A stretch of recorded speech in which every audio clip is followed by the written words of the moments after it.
Halo Sobat Musik. Halo.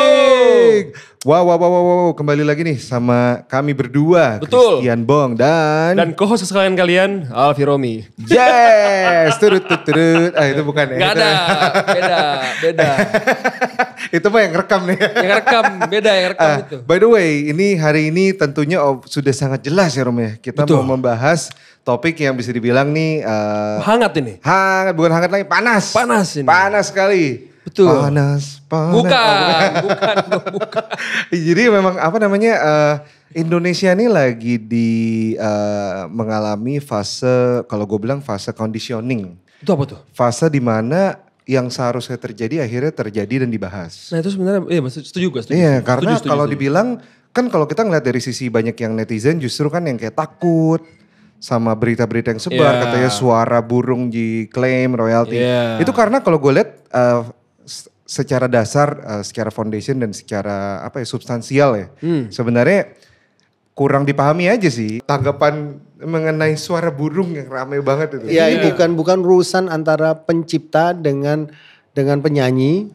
Ini hanya urusan yang punya master lagu-lagu tersebut dengan pengelola kafe restoran gitu dan LMK gitu. Jadi ini harus sebenarnya makanya ini kadang kita ini jadi jangan sampai karena gua ngerti ngomongan begini akhirnya gua diundang kemana-mana untuk ngomongin tentang ini bukan urusan gua ini sebenarnya.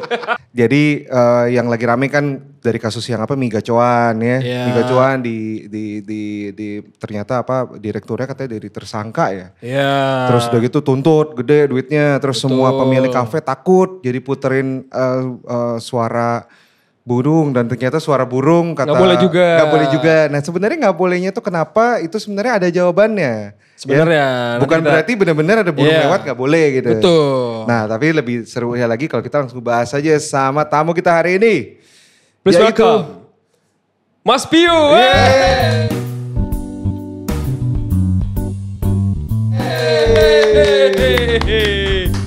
Apa kabar Mas? Baik.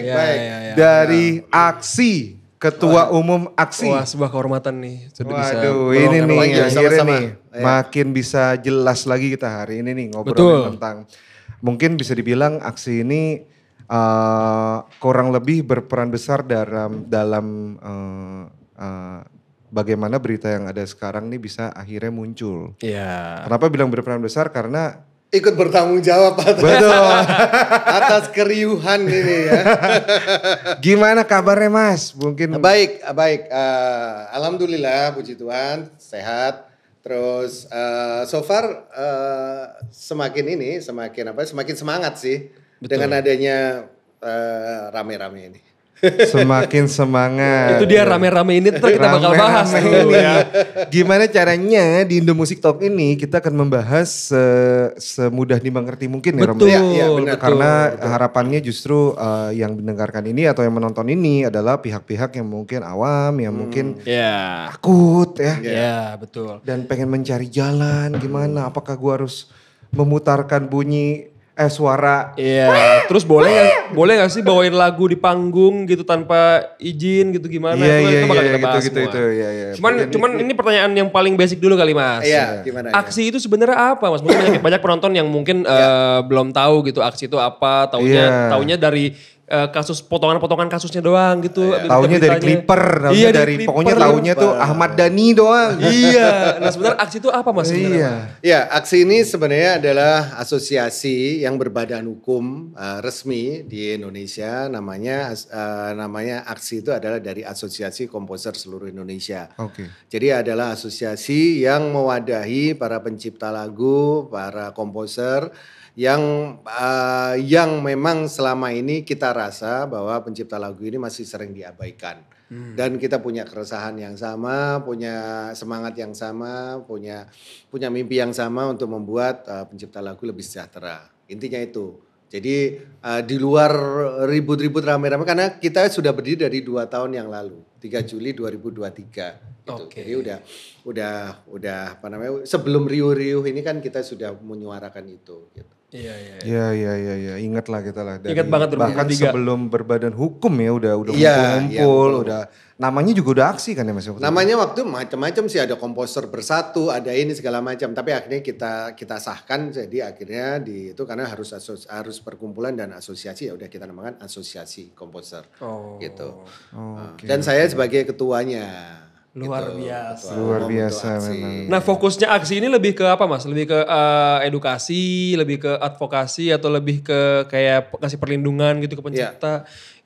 Ya sebenarnya itu benar juga. Jadi yang pertama adalah kita memberikan edukasi atau literasi buat para pencipta lagu, karena banyak para pencipta lagu ini yang sangat jauh sekali dari dari pemahaman mereka sebagai dirinya sendiri, sebagai pekerjaan mereka, sebagai profesi mereka sebagai pencipta lagu. Kadang mereka nggak ngerti. Ibaratnya gini, ada salah satu pencipta yang saya temuin di daerah di Banyuwangi di Jawa paling timur itu, dia bingung, saya itu bikin karya, terus karyanya meledak. Karyanya meledak dan dipakai di mana-mana untuk musik-musik kayak koplo dan segala macam, sampai di aransemen semacam itu. Tapi dia sendiri nggak tahu saya itu dapat royaltinya dari mana, monetize-nya dari apa, seperti apa, mereka nggak tahu. Dan ketika lagunya dia nyanyiin kan, ini aku agak sedikit langsung lompat ya. Boleh. Jadi Nggak apa-apa. lagunya dinyanyikan itu oleh penyanyi-penyanyi yang di daerah itu kan banyak tuh penyanyi orkes yang kelompok gitu kan. Jadi mereka ini bisa menyanyikannya dalam satu hari bisa 3 kali dan itu bisa sebulan bisa full. Tapi dia sendiri sebagai pencipta lagu kadang mereka nggak dapat apa-apa dari situ. Dari mekanikalnya, kalau kita bicara mekanikal ya, dari YouTube berarti ya digital kalau- streaming, iya, dari iya. YouTube dan segala macam itu aja nggak dapat, apalagi dari performing. Nah di luar itu kembali di teman-teman pencipta di Jakarta ini melihat itu adalah sebagai sebuah sebagai sebuah letupan ya. Jadi akhirnya oh iya ya, dipikir-pikir kok aku bikin lagu dari tahun 2006 kok sampai sekarang nggak berwujud apa-apa, sedangkan pengguna lagu itu kita sebut penyanyi atau pelaku pertunjukan itu mereka sudah memanfaatkan itu. Jadi sebagai bahan konten untuk menyanyi kan, sebagai konten untuk menyanyi. Nah, itu yang kita rasa ini harus ada yang dirubah. Nah, dari situlah akhirnya kita banyak belajar. Awalnya kita sama juga nggak tahu tentang aturan-aturan yang berlaku, tentang undang-undang segala macam. Tapi karena terpepet dengan kondisi ini, akhirnya kita belajar. Akhirnya kita belajar tentang undang-undang, akhirnya kita belajar tentang PP, tentang Menkum segala macam gitu. Iya, Itulah. karena undang-undang yang menyangkut ini kan UHC 28 2014 sama PP 56 2021 ya Mas? Iya, dan SK Menkum juga. Nah, inilah jadi patokan, jadi landasan kita untuk memberikan edukasi. Jadi kita memang ingin mengedukasi juga, sekalian juga ingin merubah tatanan atau tata kelola royalti di Indonesia gitu loh. Selama ini seperti apa? Itu juga edukasi. Terus selalu juga termasuk advokasi juga, karena di dalam aksi ini ada penasihat hukumnya juga kan, ada Iya. Bang Minola, dia sebagai penasihat. Jadi kita juga melakukan advokasi juga. Advokasi baik dalam sisi mekanikal maupun dari performing yang sekarang ini kita lagi perjuangkan juga. Oh iya, berarti ini pertanyaan berikutnya kita harus nanya nih, kenapa Mas Piyu dari padi ke aksi? Iya. Bukannya pindah ya, tapi Iya. ini kayaknya ada sesuatu dengan 4 huruf nih. Piyu, padi, aksi. Ada apa ya? Apa jangan-jangan berikutnya 4 chord gitu. Apakah gerakan hati? Wah, hati. Atau itu adalah sebuah clue untuk lagu berikutnya. Iya, Hanya 4 chord. Tuh, Enggak, 4 chord dan judulnya hati. HTI gitu kayak.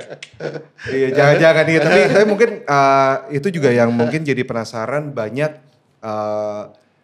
dari teman-teman musisi yang kan gak semuanya tuh ada panggilan ya Mas ya. Iya. Panggilan untuk mau mengurus ini. Karena kan ini kalau kita lihatnya mungkin dari yang kacamata di luar kok kayaknya harus berbatik terus kan ya. iya. Meeting terus, audiensi dengan ini, menjelaskan ini. Apa kayaknya tuh lumayan melelahkan gak sih Mas kayak lumayan cukup juga. tapi kan kita udah terbiasa ya. Kita udah terbiasa zaman dulu kita kan udah terbiasa tur hampir setiap hari nggak pulang sampai akhirnya sampai di keluarga juga akhirnya pulang ke rumah lupa anaknya sampai panggil, "Halo Om, apa kabar Om?" gitu. Om siapa ini ya? Anaknya lupa. Jadi udah terus. Tapi gini, sebenarnya itu juga itu tadi yang aku sampaikan. Sebenarnya dari awal juga tidak paham. Tapi kenapa ketika ada laporan royalty performing right yang kita dapatkan dari LMK, ya waktu itu aku akhirnya membuka, coba untuk lihat royaltinya apa aja sih, dari mana, dari digital streaming, sekian, dari ini sekian, dari internet dan segala macam. Zaman itu kan masih ada juga RBT dan segala macam gitu kan. Habis itu ada konser, aku lihat dong, aku klik lihat, oh kok 125.000 ya, kenapa ini ya? Ada apa ini? Tapi totalnya ada kan, totalnya nggak 125.000, tapi ketika konser 125, akhirnya logikanya berpikir, laguku kan dibawakan, itu nggak usah lagunya Padi lah. Kalau Padi itu memang udah hampir sebulan, aku tuh minimal dengan Padi itu kita konser minimal 10 sampai 14 kali sebulan. Itu nggak usah dihitung. Tapi laguku yang lain kayak Ari Lasso, dan itu aku lihat di FYP Ari Lasso itu lagu Penjaga Hati itu kan setiap hari ada terus. Tapi itu laguku, itu kan laguku. Tapi kok aku cek lagi nih, udah mulai mikir mulai mikir. Akhirnya cek mechanical-nya. Kok di laporan royalti dari dari label kok cuman 4.000, 2.000. Laporannya tebel, emang dikirim laporannya tebel segini. Tapi kok cuman segini. Jadi aku mikir, mekanikalku enggak kok ya. Tapi ya udahlah, lagu udah oke lah, udah happy, udah gitu aja udah happy sebagai pencipta. Awalnya begitu. Udah happy lah. Tapi terus habis itu lihat performingnya di laporan dari LMK. Kok cuma 125.000. Jadi akhirnya aku menyimpulkan, dari lagu itu pertama kali aku bikin untuk Ari Lasso dari tahun 2000 sampai 2025 udah 25 tahun. Jadi apa ya lagu itu ya? Jadi mulai mikir nih. Mungkin ada jadi gitar atau jadi apa? Kok nggak ada ya? Orang cuma ratusan ribu cuman segitu. Mana bisa beli Gibson gitu. Gak tuh mau beli pick doang anjing. Beli pick logonya The Beatles tuh. Udah mentok itu, gak bisa beli Gibson. Yamaha aja gak bisa itu. Pick logo The Beatles. Beli stiker. Chord aja juga gak kebeli itu. Lebih mahal laporannya kan kertas tuh. Ngeprintnya aja berapa? Ngeprint berwarna loh. Ngeprint berwarna. Itu pasti segitu, tebelnya pasti kan mahal. Nah kok lebih mahal itunya, laporannya. Nah itulah singkat cerita begitu. Akhirnya aku berpikir. Nah dari berpikir akhirnya aku melihat ini berarti ada yang salah nih. Jadi akhirnya dari situ mulai belajar. Apa sih performing itu dapatnya dari konser dapatnya. Habis itu lihat lagi ada laporannya, reportnya umpamanya lagu. Memang ada lagunya Penjaga Hati. Kok acaranya waktu itu ada acara salah satu bank Korea itu kan. Artisnya Korea yang datang. Tiketnya mahal. Di atas 1 juta itu. Dan full sold out gitu kan. Nggak mungkin dong kalau mau kita ikutin aturan. Akhirnya belajar nih aturannya. Oh 2% dari tiket penjualan konser. Dihitung nih dari 2% dari umpamanya 1 juta kali 10.000 penonton aja udah berapa tuh? Udah 10 miliar kan? Udah 10 miliar kali 2% udah berapa itu? Udah 20 juta. 20 juta kalau dari karya-karya lumayan lah. Paling enggak satu lagu dapat 1 juta per konser. At least gitu kan. At least gitu. Terus mikirnya begitu. Kok cuma dapat, dicek lagi nih.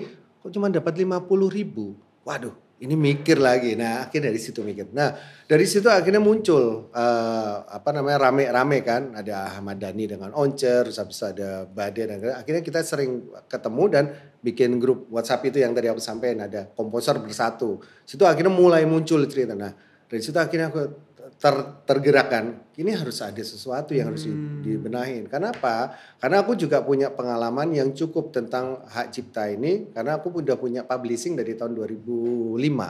Udah punya perusahaan publishing. Walaupun sebelum itu belum mengelola karya-karyaku, karena karya-karyaku kan masih di label yang lama, masih di Sony Music. Jadi masih mengelola karya-karya yang lain.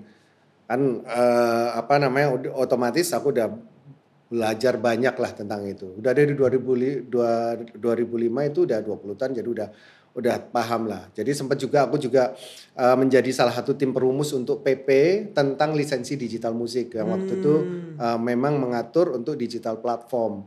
Karena digital platform ini belum pernah ada case yang besar. Maksudnya belum pernah ada yang bisa yang membuka case-nya seperti apa? Contohnya kayak ini contohnya laguku juga nih jadinya.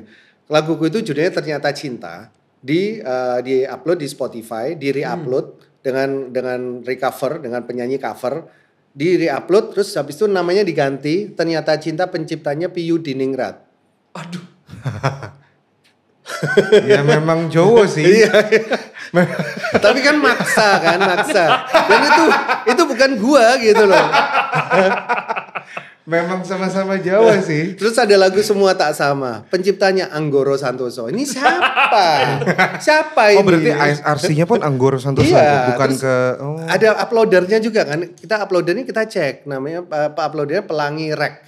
Jadi nggak tahu ini Pelangi Record atau siapa, kita nggak ngerti. Jadi semua serba nggak jelas. Nah kita coba kan ke platform. Menurut mereka kalau lu nggak sepakat, nggak suka, take down aja. Loh bukan begitu. Apa penyelesaiannya? Iya. Selama yang udah berlaku gimana? Iya. Udah menggunakan pengkomersialisasikannya itu gimana ini? Kok cuman hanya di take down begitu? Berarti kan udah selesai gitu. Nah ini ternyata negara belum hadir untuk urusan platform ini. Nah termasuk akhirnya aku termasuk ada salah satu yang perumus atau mengusulkan untuk PP tentang lisensi digital. Dari tahun 2021 itu kita udah mulai bicara begitu sampai 2022 terus sampai sekarang belum disahkan. Oh belum. Kirain endingnya kayak PP-nya nomor segini, kamu bisa cek di website. Ternyata belum, Rom. Belum ada nomornya. Karena masih sampai terakhir saya cek itu masih ada di Kemenkumham, di Dirjen PP, Dirjen Kabinet sebelumnya. Masih zaman Pak Jokowi. Ya. Kan waktu zaman Covid itu kita lagi. Waduh. Sampai sekarang belum. Kenapa kita harus concern tentang hal ini? Karena kita ini kedaulatan kita. Karena apa? Karena platform-platform digital itu nggak ada yang punya kantor di Indonesia loh. Mereka kantornya kayak agregator itu rata-rata kan di luar negeri. Eropa rata-rata. Believe di Prancis, ada TuneCore, ada Crybaby, semua di luar negeri, di Eropa. Tapi nggak ada punya kantor di sini. Sehingga kalau ada infringement atau ada ada pelanggaran, itu mereka hanya cuma angkat tangan, oh sorry, di sini cuma representatif aja gitu. Jadi ini cerita waktu itu ya? Cerita waktu itu. Oh iya. Cerita waktu itu. Jadi kita melihat bahwa ini ada kekosongan hukum tentang urusan platform ini. Nah, jadi sebenarnya aksi ini aku udah berjalan mengurusin untuk yang mekanikal itu tadi. Karena apa? Karena memang pelanggarannya di aku gitu loh, terjadi sama aku, yaitu penggunaan lagu Ternyata Cinta, terus habis itu di re-upload, yang nyanyi di cover waktu itu, yang nyanyi di cover sama Felix, jadi tapi terus di-upload diganti namanya kan. Nah, bukan Felixnya nggak tahu juga, gitu diambil kan. Suaranya berarti. Jadi dia suaranya habis itu di-upload sama orang dan di-upload namanya itu, gitu. Nah ini banyak kejadian ini banyak sekali gitu loh. Bukan hanya aku aja, ternyata banyak pencipta tapi kan rata-rata kan nggak aware ya Mas ya. Jadi itu tadi setelah aku ngobrol sama pencipta daerah itu, apalagi seperti itu. Kita yang di Jakarta aja bisa kecolongan seperti ini gitu loh. Apalagi yang di daerah yang lagunya ini diupload sama orang, dimanfaatkan. Atau apalagi bahkan udah meninggal komposer. Bahkan aku pernah ada orang ada info. Ada orang Rumania, dia punya 22.000 lagu Indonesia. Yang dimonetize sama dia. Jadi sama dia diambil diganti namanya, ASRC-nya dia. Jadi dia cari tuh yang tidak non ASRC mungkin diambil, habis itu dikuasain sama dia. Ada 22.000 lagu Indonesia. Oh, maksudnya kayak lagu-lagu yang ternyata belum didistribusi, yang masih cuma di CD kadang gitu banyak ada orang yang cuma asal ngupload tuh karena nggak tahu, jadi nggak dikasih ASRC-nya, nggak dikasih ini segala macam, jadi cuma ngupload. Gimana sih caranya? Atau mungkin temennya yang nguploadin, habis itu diambil sama dia. Itu diambil. Oh maksudnya yang kayak ngupload tapi bukan yang udah ada audio fingerprint. Belum, Cuma kayak upload di YouTube doang gitu bahkan ya. kadang udah ada audio fingerprint pun kan bisa ada caranya itu. Iya, Ada iya. caranya. Biar nongol di Spotify gitu. Iya, bisa di apa namanya istilahnya apa ya? Kayak di double lah kayak Iya, gitu. iya, iya. Udah ada penciptanya bisa di double lagi, ditambahin lagi. Nah, dia kan ngambil lagi tuh, dia yang ngolek. Semacam kayak gitu ada gitu. Ada bahkan lagu gua Harmoni itu sempat aku sampai report ke YouTube kan. YouTube-nya sendiri kan ya kebetulan karena aku publishing jadi bisa komunikasi sama mereka. Sampai bingung juga ini kenapa. Ada lagu Harmoni ternyata ada yang penciptanya ditambahin Patrick Weiss dan segala Patrick Weiss band ini Fall Out Boy. Fall Out Boy itu loh. Wah, anjir. Itu jadi ada Satrio Yudiwahono, ada Koma, Patrick Weiss segala macam dan kawan-kawannya. Itu Pete Wentz tuh kalau gak salah basisnya Fall Out Boy. Iya, Fall Out Boy. Dia kan pencipta juga kan Patrick Iya, Weiss. iya, iya. Nah itu sampai kayak begitu. Kenapa? Itu istilahnya di embed. Jadi di embed, jadi ditempel. Jadi nanti sama dia harus ya akhirnya hal-hal semacam itu memang bisa dilakukan. Kalau zaman dulu itu pokoknya artis, penyanyi gitu berhadapan sama label ya. Untuk sign contract. Sekarang artis, label dan segala macam berhadapannya sama orang IT. Karena mereka jadi kadang ya Believe itu perusahaan IT sebenarnya awalnya. Iya memang. Jadi perusahaan-perusahaan yang sekarang mendominasi, Daniel Ek kan orang IT Iya, Spotify. Iya. Jadi rata-rata perusahaan platform digital itu base-nya adalah perusahaan IT. Ya kayak Google kan YouTube juga emang orang IT semua. Iya, tapi kan akhirnya mereka menguasai industri musik sekarang ini gitu loh. Iya. Nah, ini yang edukasi hal semacam ini aku coba kan aku bisa sharing, aku bisa edukasi ke teman-teman pencipta itu. Jadi termasuk tugasnya aksi adalah seperti itu, mengedukasi juga gitu. Iya benar. Jadi kalau emang secara topik kita sebenarnya ketika membahas topik ini kan masuknya ke industri musik. Dan banyak banget yang masih merasa bahwa mereka tuh entitled untuk boleh memutarkan selama udah langganan Spotify. Selama udah, ini kalau misalnya kita balik ke topik yang mungkin kayak F&B owner gitu ya pada takut belakangan. Karena masalahnya kan ternyata bukan hanya di satu. Kalau tadi Mas Piyu cerita masalah yang lebih ke sifatnya masih di bubble-nya musik lah. Pencipta ternyata karyanya di-embed sama nama lain. Pencipta dari daerah yang ternyata tidak mendapatkan hak mereka sebagaimana mestinya. Ternyata berkembang lagi ke lagu-lagu yang diputarkan yang ternyata butuh membayar performing berarti itu jatuhnya. Kalau kafe-kafe itu berarti masuknya ranahnya performing ya Mas ya? Iya, jadi di dalam Undang-Undang Hak Cipta ini memang sebenarnya mengatur tentang performing. Jadi lebih kepada ngatur tentang performing. Walaupun di situ sudah jelas dari pasal 1 sampai sekian yang jelas untuk untuk mengatur tentang perizinan atau lisensi itu ada di pasal 9. Jadi itu di situ menggunakan karya baik untuk mendistribusikan dan segala macam termasuk mempertunjukkan itu termasuk harus ada izin dari penciptanya. Pencipta atau pemegang hak cipta. Pemegang hak cipta bisa publisher atau bisa lembaga manajemen kolektif yang pemegang hak cipta yang diberikan kuasa oleh penciptanya.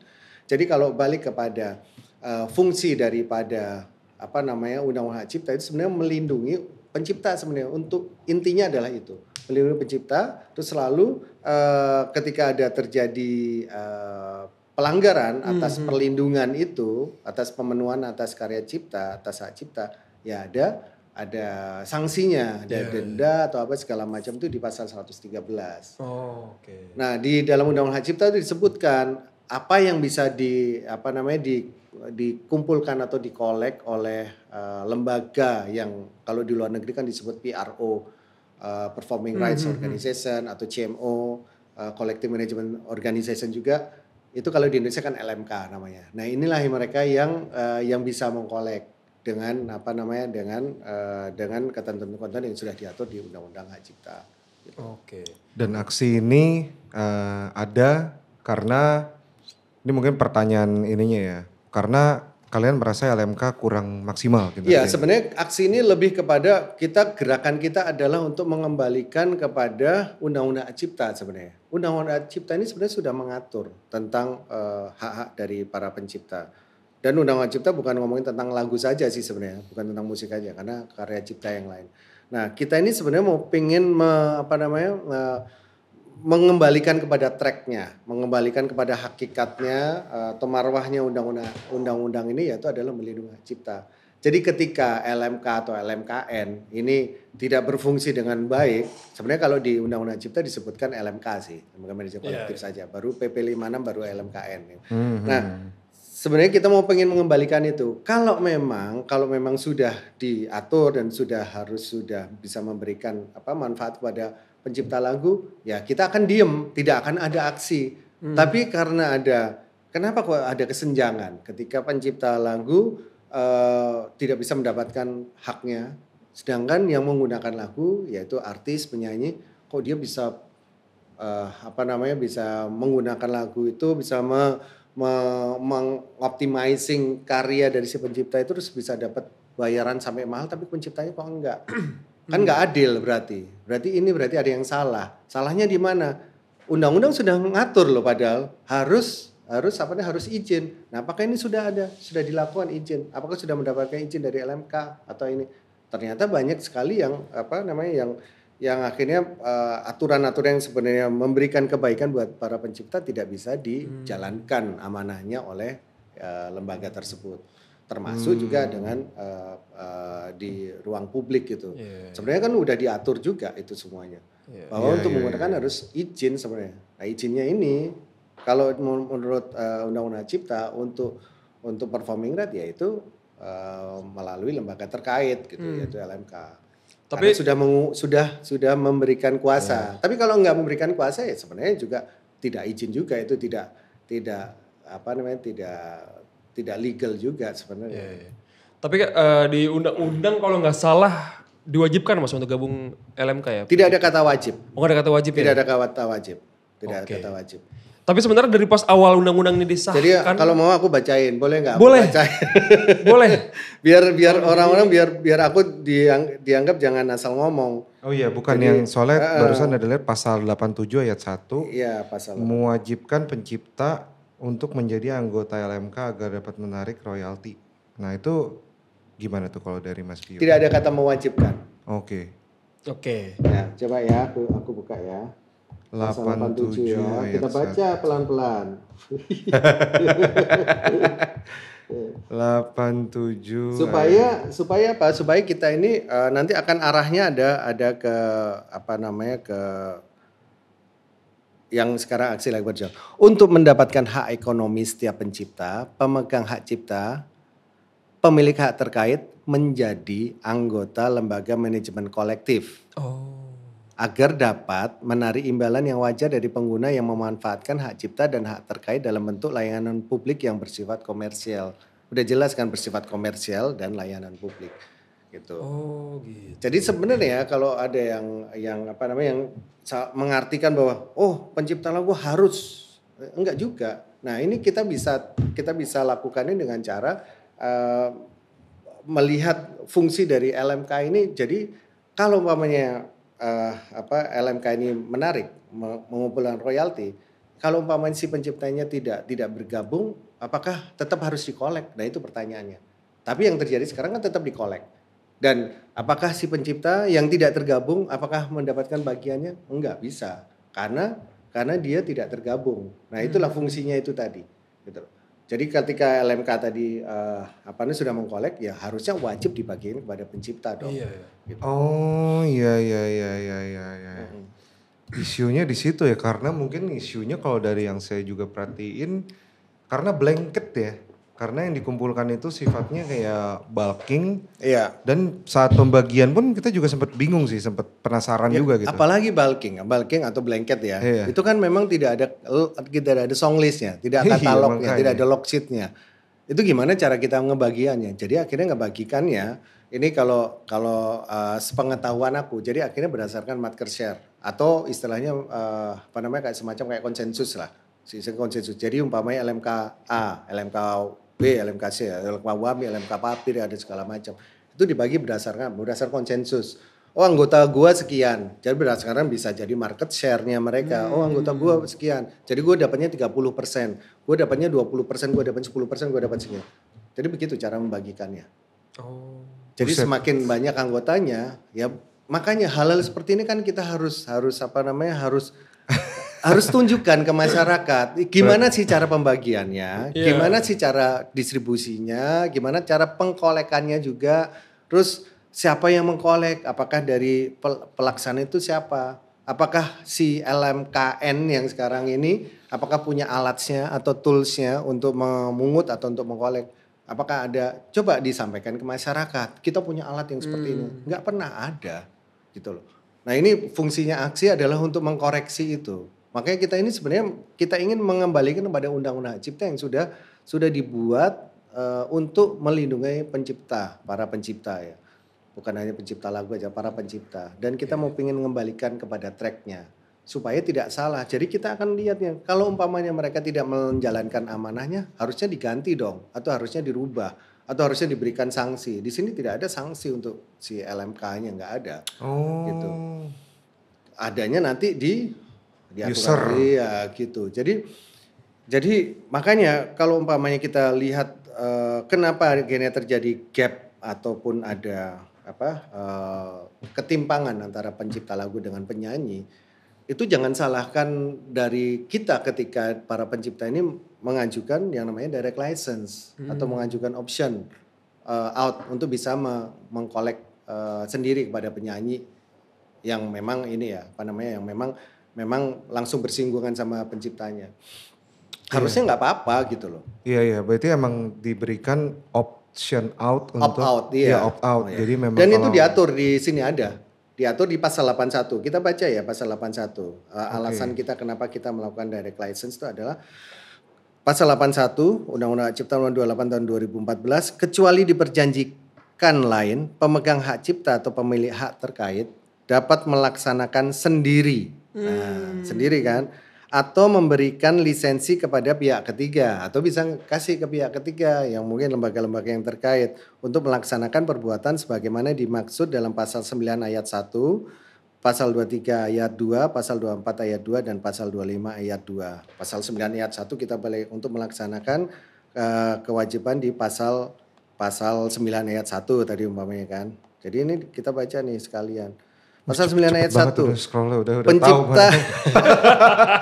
Pasal 9 ayat 1. Pencipta atau pemegang hak cipta sebagaimana dimaksud dalam pasal 8 memiliki hak ekonomi untuk melakukan penerbitan ciptaan, penggandaan ciptaan dalam segala bentuknya, penerjemahan ciptaan, pengadaptasian, pengaransemen untuk pentransformasian ciptaan, pendistribusian ciptaan atau salinan, pertunjukan ciptaan. Tuh kan. Dan seterusnya pengumuman, komunikasi dan penyewaan ciptaan.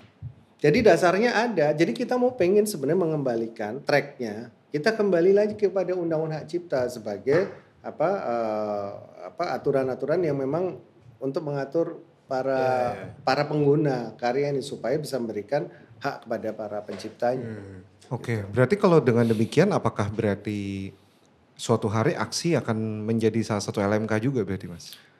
Bisa iya, bisa tidak. Oke. Bisa tidak. Kalau umpamanya lembaga-lembaga yang memang diakomodir oleh pemerintah, jadi maksudnya kita memang harapan kita memang kembali kepada pemerintah ya, pemerintah supaya mengatur tata kelola ini kembali atau mungkin pemerintah punya sebenarnya tidak boleh mengatur sih karena ini ada kaitannya juga dengan pasal 28 UUD 45 bahwa sebenarnya hak milik itu tidak boleh diatur oleh siapapun termasuk oleh negara. Tapi cuman kita pengen mengatur tata kelolanya saja, tapi tidak mengatur harus begini, sebenarnya tidak juga. Tapi kita kalau memang udah benar dan udah dilihat sama pemerintahnya udah oke dan udah dijalankan secara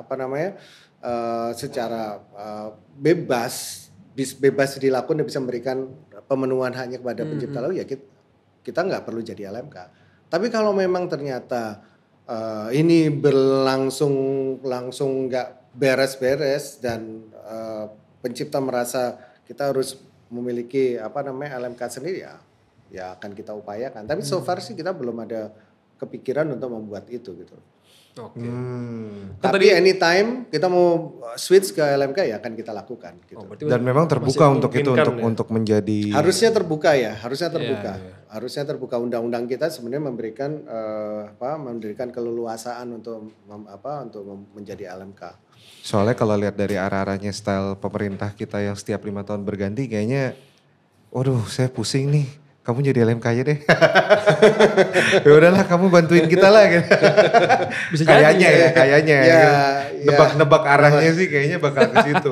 Tapi kita melihat ini ya sebenarnya sebuah kesempatan buat kita semua buat belajar. Akhirnya orang-orang kan tahu akhirnya, oh LMK itu apa sih? Oh LMK ini. Betul, jadi, betul. Akhirnya dalam beberapa bulan terakhir lah, nggak usah berapa tahun terakhir ini kan sebenarnya kan rame-ramenya berapa bulan kemarin kan. Berapa bulan terakhir ya memang dari awal tahun sih, awal Januari itu kan udah rame kan. Ya berapa bulan terakhir akhirnya banyak orang melek. Banyak orang awam, banyak orang netizen akhirnya nggak ngerti, akhirnya ikut berkomentar, akhirnya berusaha untuk mengutip pasal-pasal di Undang-Undang Cipta, akhirnya banyak orang yang ikut nimbrung ini segala macam. Termasuk media juga. Jadi media juga yang harus kita kasih edukasi juga. Sebenarnya poinnya adalah media ini kan sebagai corong sebenarnya kan, sebagai amplifikasi dari sebuah informasi kan. Kayak kemarin yang waktu Agnes Mo diputuskan bersalah dan harus membayar ganti rugi, kan beritanya apa yang muncul? Banyak yang muncul. Agnes Mo diputuskan bersalah dan harus membayar royalti 1,5 miliar. Itu aja udah salah. Iya. Royalti dengan denda itu beda. Jadi Agnes Mo diputuskan bersalah dan harus membayar denda seperti yang ditulis di pasal 113 Undang-Undang Hak Cipta nomor 28 tahun 2014. Itu adalah akibat dari sebuah pelanggaran, yaitu tidak menggunakan izin untuk menggunakan karya si Aribias pencipta lagunya. Akhirnya muncullah denda, diketok palu bersalah. Tapi kan munculnya berita kan begitu dan akhirnya banyak yang reaktif. Waduh, nanti jadi penyanyi jadi gini nih sama pencipta nih. Padahal sebenarnya kalau kita runtut ke belakang, si pencipta lagu ini Aribias itu sudah melakukan banyak cara. Udah 1 tahun dia menghubungi si Agnes Mo, menghubungi manajemennya dan segala macam. Ya nggak ditanggapin, akhirnya coba untuk mediasi, disomasi. Harusnya kan yang namanya di somasi itu kan tidak dimunculkan di masyarakat dulu kan, pasti kan cuma disurati, ketemuin aja dong harusnya, ketemuin apa sih, ada masalah apa sih, oh harusnya kan ada itu ya, ada kalau orang Jawa bilang ada tepos liro lah, oh iya dulu aku pernah perlu si pencipta ini karena perlu lagu dan segala macam, terus ternyata tidak dijalankan mediasi, akhirnya masuklah ke pengadilan. Nah pengadilan kan ada waktu juga, ada waktu yang cukup untuk memberikan bukti-buktinya. Buktinya apa? Nih kalau gue nggak salah, gue kasih buktinya. Ini segala macam. Nih gue ada buktinya tuh. Tapi kan tidak terbukti bahwa dia memang sudah izin dan sudah membayar royalti ke penciptanya. Royaltinya berapa sih yang diminta? Paling 1 juta aja udah daripada bayarannya dia yang sampai ratusan juta kan. Dan itu kan bisa diselesaikan seperti yang kemarin waktu kita ketemu sama Menteri Hukum Pak Supratman Andi Aktas, itu Pak Menteri sampaikan juga bahwa siapapun yang membayar, entah itu penyanyi atau penyelenggara, nggak ada masalah, yang penting pencipta terpenuhi kewajibannya, pencipta terpenuhi haknya sebelum acara harusnya seperti itu. Bukan setelah. Bukan setelah. Yang sekarang ini kan seperti itu gitu. Nah itu kan udah disampaikan seperti itu. Masalah penyanyinya bayar itu kan berarti bukan hal yang mutlak. Itu bayar kan karena kerelaan dia. Gue bayarin dulu deh. Nanti setelah itu gue reimburse ke IO-nya atau segala macam kan nggak ada masalah. Tapi biar dia beres dulu kan dia ada tepos liro sama si penciptanya. Iya deh gue bayarin dulu. Berapa sih? 1 juta ya udah kasih gitu kan. Oh ya aman ya. Gue bawain lagunya ya aman ya. Udah gitu. Kenapa harus sampai ditinggalkan itu gitu. Nah, kejadian ini kenapa harus sampai si penciptanya melakukan direct license dan sebagainya seperti itu? Karena apa? Karena itu tadi balik lagi ke cerita yang tadi, royalti yang diberikan sama LMK tidak kita anggap tidak wajar gitu loh. Padahal di dalam Undang-Undang Cipta ini disampaikan bahwa harus mendapatkan imbalan yang wajar gitu.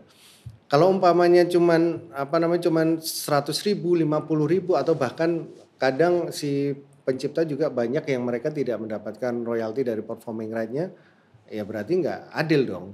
undang-undang hak cipta ini buat apa diatur kalau umpamanya tidak memberikan keadilan kepada penciptanya gitu. Tapi tidak memberikan imbalan yang wajar itu, apakah ada peran dari IO-nya juga nggak, Mas? Nah, IO-nya yang enggak. Aku sempat ngobrol sama IO, sama kayak si Synchronize, si Ucup, dia pernah ngomong ke saya, Mas, gue ini mau bayar, tapi bener nggak sih kalau umpamanya gue bayarin nanti langsung ke pencipta? Karena dia kan dapatnya kan blanket, dia harus suruh bayar sekian dan dia nggak tahu harus. Nah, ini aku kasih konstruksinya kalau event ya, penyelenggaraan acara. Kalau sebuah event, konser ya. Konser itu kan pasti ada, awalnya kan pasti ada proposal untuk bikin acara, gedungnya di mana, artisnya siapa, terus habis itu si artisnya pasti akan minta ridersnya harus ini, hotelnya sekian dan segala macam. Dan sampai akhirnya sebelum manggung kan harus beres semua tuh. Betul. Bayarannya artisnya harus beres semua, dari DP, terus 50% sampai full sebelum manggung. Tapi yang belum terbayarkan itu siapa? Penciptanya. Karena kalau mengikuti aturan SK Kumham tahun 2016 itu adalah setelah acara dibayar 2% dari tiket penjualan penonton atau 2% dari biaya produksi. Nah, kalau umpamanya pakai tiket penjualan penonton, taruhlah si Ucup itu bikin acara, targetnya 10.000 penonton, yang nonton cuma 500. Apa yang akan dilakukan dia setelah acara konser? Habis itu orang LMK datang, utuk datang. Lu harus bayar ini sesuai dengan ini 2%. Dia pasti nggak mau bayar. Saya ambil jaminan, potong telinga.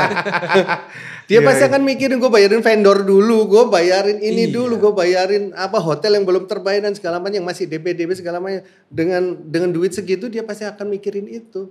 Nggak mungkin dia pasti akan ngomong kayak LMK, gue nyerah, gue rugi nih segala macam. Berarti apa artinya? Artinya adalah pencipta ikut menanggung resiko juga. Ikut menanggung resiko kalau umpamanya tiket laku baru dikasih royaltinya. Kalau enggak ya enggak dibayar. Dan itu terjadi memang. Dan tidak ada info dari si penagih ini atau LMK ini lagunya apa aja, listnya apa aja, kan enggak pernah ada. Mereka kan juga enggak pernah dapat info ini dari si penyanyi. Akhirnya mereka hanya kira-kira akhirnya kan. Jadi akhirnya hanya kira-kira ya segini pokoknya. Udah blanket kira-kira lah ya. Berarti benar-benar kayak peribahasa. Apa tuh? Musuh dalam selimut. Kita tidak tahu siapa itu di dalam. Iya. Bisa perempuan cantik, bisa hewan. Iya. Bisa bantal guling. Iya udah bayangin kan udah blanket. Blanket itu kan sebuah ibaratnya ya sebuah bulking produk ya. Kita nggak tahu dalamnya nih kita nih dapat berapa bagian. Kayak tadi market share 30%. Udah kayak begitu ngira-ngira pula lagi dong. Dan ini ya, jadi kalau setelah selesai acara yang tidak menikmati hasil dari konser itu hanya cuman pencipta. Semua udah menikmatin. Artisnya pasti udah menerima dong, udah dibayar full dia. Terus habis itu orang sound engineer-nya udah, krunya juga udah, anak bandnya semua udah dibayarin semua. Orang produksi udah dibayarin, orang panggung dan segala macam, bridging-nya udah dibayarin semua kalau umpamanya udah selesai. Terus bahkan yang bikin kopi OB aja yang bagian itu dibayar juga kan selesai. Yang belum cuman pencipta. Iya. Kalau ngikutin yang aturan sekarang ini nggak dapat mereka. Iya. Nunggu setelah selesai konser. Dan usernya, mohon maaf nih pakai kata ini ya, tapi usernya mungkin nakal-nakal, pada nggak mau bayar. Dan LMK sebelum keributan ini pun nagihnya juga nggak sadis kali ya Mas, kurang galak kali. Nah setelah aksi mulai bergerak, mulai bersuara, mulai ini kan akhirnya mulai nagih ke restoran, mulai nagih ke ini segala macam, mulai ngesu, mulai somasi dan segala macam. Ada banyak berita yang muncul setelah aksi bergerak. Itu karena kemarin sempat saya bilang begitu, ini mana ini kok dari aksi aja yang somasi yang ini segala macam. Kalau aksi yang melakukan advokasi itu banyak sebenarnya, di urusan mekanikal juga banyak pelanggaran mekanikal itu. Saya pun sendiri ada tiga kasus mekanikal, tapi udah beres semua, kan nggak ada yang tahu kan, karena udah kita lakukan ya mediasi bisa selesai. Tapi kenapa sampai meletup di luar? Kenapa sampai masuk ke pengadilan? Kenapa sampai dilaporkan ke polisi? Karena mediasi tidak dijalankan. Karena tidak ada yang mau ketemu dengan si penciptanya. Nah kalau ini karena penciptanya, mungkin karena penciptanya gua kali ya. jadi tapi nggak harus begitu kan. Nggak harus begitu. Jadi aku ada 3 kasus mekanikal yang saya bisa selesaikan. Saya nggak bisa sebutin. Ada label 2, ada salah satu stasiun TV. Udah beres semuanya. Dan ini kita jalankan gitu dengan mediasi, dengan ketemu. Terus habis itu kita kita selesaikan. Ada yang bisa selesaikan tanpa harus mengganti rugi, atau ada yang pakai ganti rugi juga ada gitu loh. Tapi semua kan bisa beres. Bayangkan kalau itu ya kayak itu yang terjadi dengan dengan tuntutan-tuntutan yang sekarang terjadi. Kalau umpamanya mau ketemu untuk mediasi, mau ketemu untuk bertemu antara pencipta sama ya nggak usah artisnya lah, nggak usah manajemen artisnya yang mewakili, tapi benar-benar mewakili ya, maksudnya benar-benar dia bisa mengambil keputusan dan segala macam, ketemu pasti beres kok. Iya. Indonesia kan sebagai negara yang musyawarah untuk mufakat kan sebenarnya. Kenapa tidak digunakan itu? Kenapa harus sampai ke pengadilan? Kenapa harus sampai ke laporan polisi? Karena apa? Karena mediasinya tidak dijalankan, musyawarahnya nggak dijalankan ini. Kalau kita bisa ngobrol, kenapa enggak gitu loh. Tapi karena ngerasa ego kali, gue nggak salah kok. Nah itu capek. Iya gitu Rom. Kayak, ini kayak nggak ada yang salah nih gitu. Gue boleh dong bawain lagu orang tanpa izin, asal bayar royalti. Yang bayar royalti siapa? Nah ini kan muncul narasi-narasi itu. Boleh karena pakai pasal 23 ayat 6. Boleh kok. Boleh pakai lagu tanpa izin. Asal sudah bayar ya kayak LMK gitu. Saya tanyain lagi, udah bayar belum?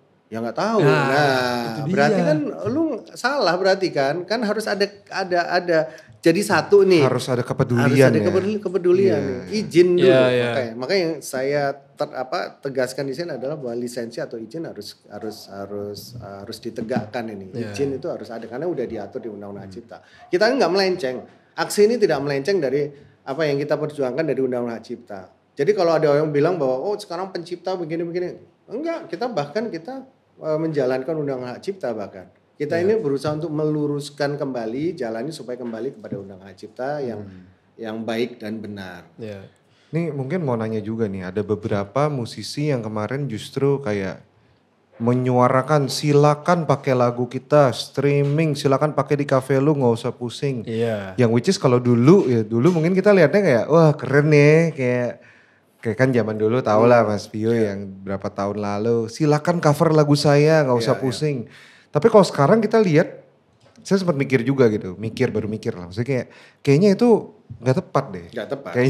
Kayaknya itu malah membuat apa yang lagi mau dibenerin jadi runyam lagi gitu.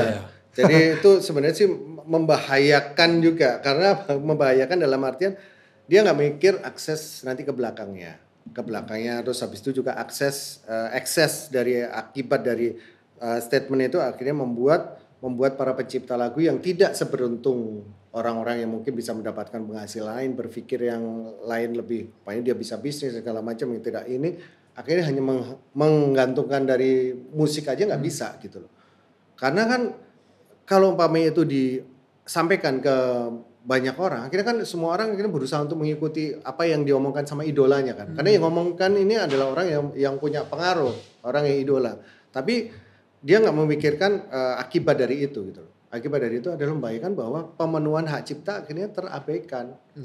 Jadi sama seperti ketika kemarin saya kan sempat podcast sama Haji Romai Rama, Bang Haji. Bang Haji sebelum saya ke podcast itu Bang Haji sempat men-state juga, boleh bawain lagu saya terserah nggak apa. Tapi setelah ketemu sama saya diralat.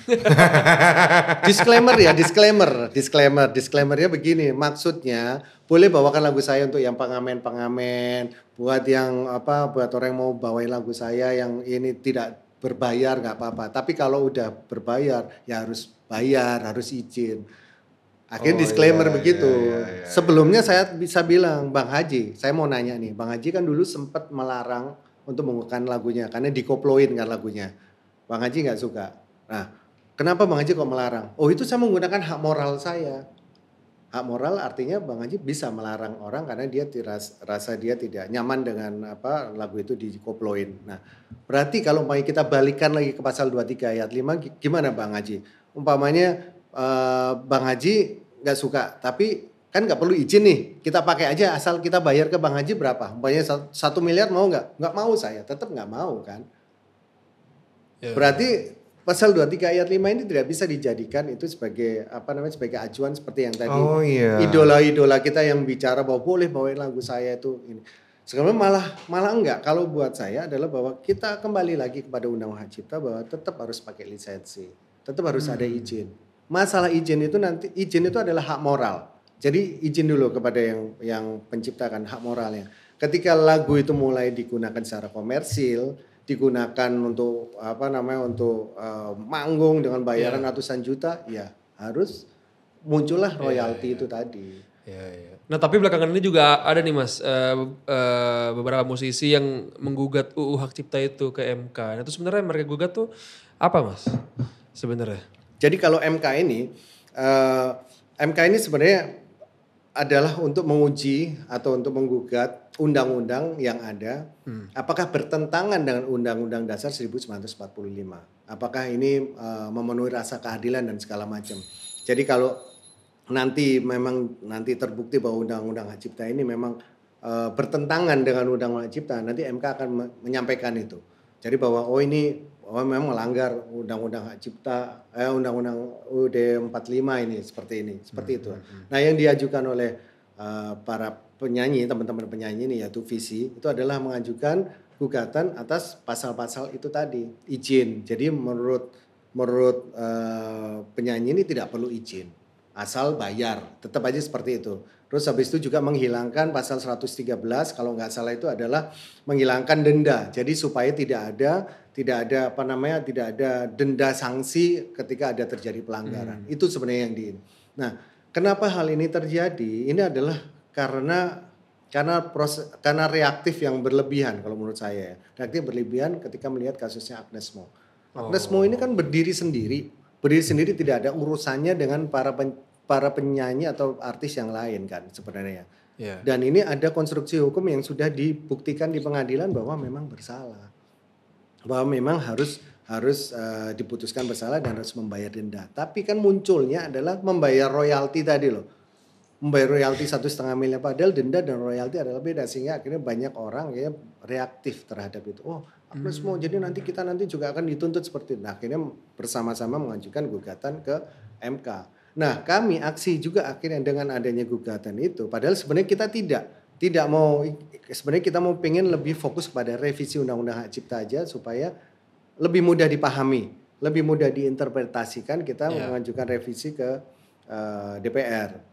Tapi karena ada gugatan ke MK, kita akhirnya juga mengajukan gugatan juga, dalam artian kita mengajukan intervensi atas gugatan tersebut. Intervensi sebagai pihak terkait, karena kami yang pencipta lagunya. Betul, jadi kita intervensi supaya kita bisa membuktikan bahwa ini itu sudah benar, Undang-Undang Ciptanya sudah benar. Udah mengatur aturan-aturan supaya pencipta lagu bisa mendapatkan haknya, supaya untuk menggunakan karya itu harus ada izin dan segala macamnya. Seperti itu. Oh, malah begitu ya? Iya. Malah begitu ternyata yang terjadi ya. Jadi Visi mau menggugat dari penyanyi, tapi Aksi mau kayak semacam mengintervensi gugatannya bahwa ini undang-undangnya udah bener. Udah benar. Soalnya yang mungkin tertimbul di masyarakat, kesannya ya, balik lagi kesannya. Kesannya itu seperti Aksi ini pokoknya yang kayak pengen menggugat dan menuntut, mengubah. Jadi kayak iya kayak Rom kayak Visi yang kayak mau menjaga. Makanya kalau aku selalu bilang sama kita berdua ngobrol lah ya gitu. Kadang-kadang kalau ngelihat kayak gini nih kita nggak bisa lihat dari sisi siapa yang baik, siapa yang jahat. Tapi lebih ke siapa yang di kiri, siapa yang di kanan. Siapa yang di A, siapa yang di B. Yang which is kalau kiri kanan A dan B, ya dua-duanya bisa benar. Dan kadang-kadang tapi balik lagi benar dan salahnya itu bisa terlihat dari kadang-kadang kalau saya perhatiin ya. Mungkin dari Aksi, cara penyampaian yang selama ini ada di sosial media, sama dari teman-teman Visi. Teman-teman Visi ini public speakingnya lumayan jago-jago kebanyakan. Jadi kayak wah ini nih protagonisnya nih. Kayaknya yang bener, kayaknya ya gue ngomong maksudnya ini kita tetap di sini kami di media berusaha untuk tetap netral. Karena apa? Karena media pasti yang dicari yang media darling. Nggak mungkin mereka cari pencipta-pencipta yang nowhere di mana dia orangnya kayak gimana. Pasti yang dicari lah yang sehingga akhirnya yang muncul adalah yang media darling ya dari visi yang inilah yang sering dimintain pendapat. Coba kalau diminta pendapat saya akan menjelaskannya dengan gamblang, dengan apa yang ada di Undang-Undang Cipta, dengan apa yang ada di PP, dengan apa yang ada di SK Komam, apa yang harus kita benahin. Kita ada solusinya. Makanya kemarin terakhir hari Senin kemarin kami diundang sama LMKN untuk memberikan usulan tentang tarif yang dari 2016 belum pernah direvisi. Dan kita memberikan usulan bukan hanya dari tarifnya saja, tapi dari sistemnya. Dari cara pengkolekannya seperti apa. Yeah. Kita udah usulkan itu semuanya. Dan ini kan ya kita ada solusinya, ada solutifnya. Dan di waktu di undangan LMKN itu visi nggak ada loh, nggak hadir mereka. Jadi berarti apa? Berarti kan tidak ada niatan untuk memperbaiki tata kelola ini kalau menurut saya. Karena apa? Karena kalau umpamanya ada niatan untuk memperbaiki ini, ya udah kita duduk bareng, kita bicara. Karena kami pun juga sudah sering mengundang untuk berbicara, untuk menyampaikan ini. Waktu terakhir podcast dengan Arman, ada waktu itu sempat. Arman juga bilang, nah gini dong jelas apa yang disampaikan sama Pio gitu. Loh, kita menyampaikannya seperti ini, cuman kan kapan kita bisa menyampaikan kalau diundang nggak pernah datang. Kalau kita diajak ngobrol kita nggak pernah mau ketemu bareng gitu. Nah kayak kemarin acara FGD dengan LMK ini sebenarnya adalah salah satu tempat media untuk bertemu sebenarnya. Apa sih keinginan dari penyanyi atau apa sih keinginan dari artis pelaku pertunjukan ini dengan para pencipta yang sebenarnya langsung berhubungan. Terus nanti LMK ini yang akan mengatur untuk aturannya seperti apa ini baru disampaikan kepada pemerintah. Kan begitu.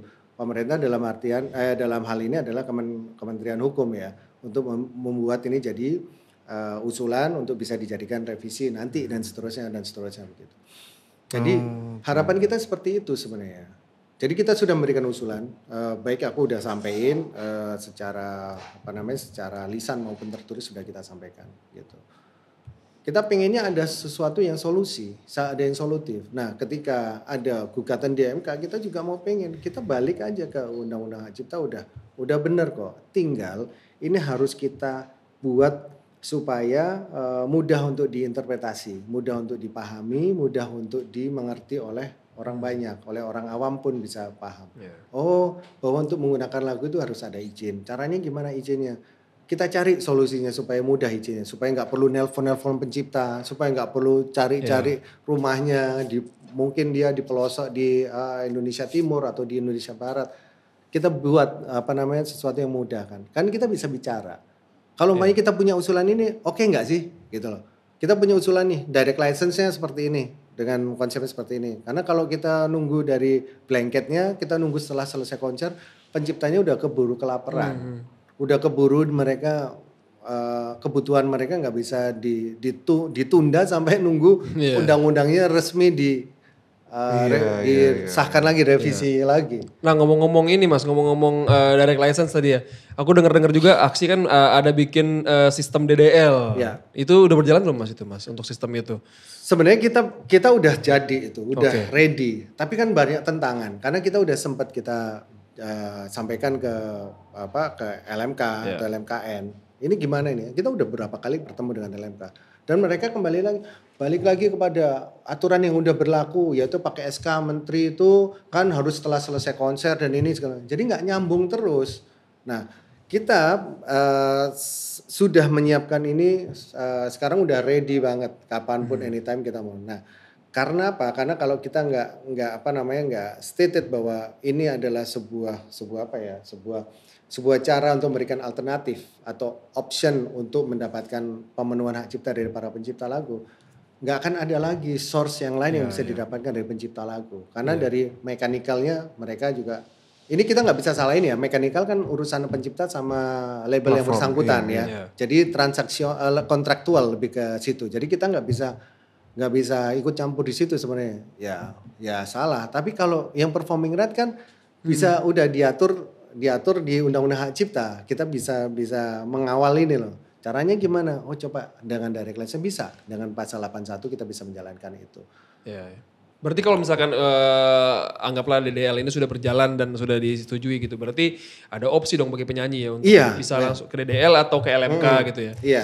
Nah selama ini yang DDL yang berlaku memang tidak pakai sistem ini, hanya cuma pertemanan kayak Ari Lasso ke saya, yuk gue main ya di sini segala macam ya.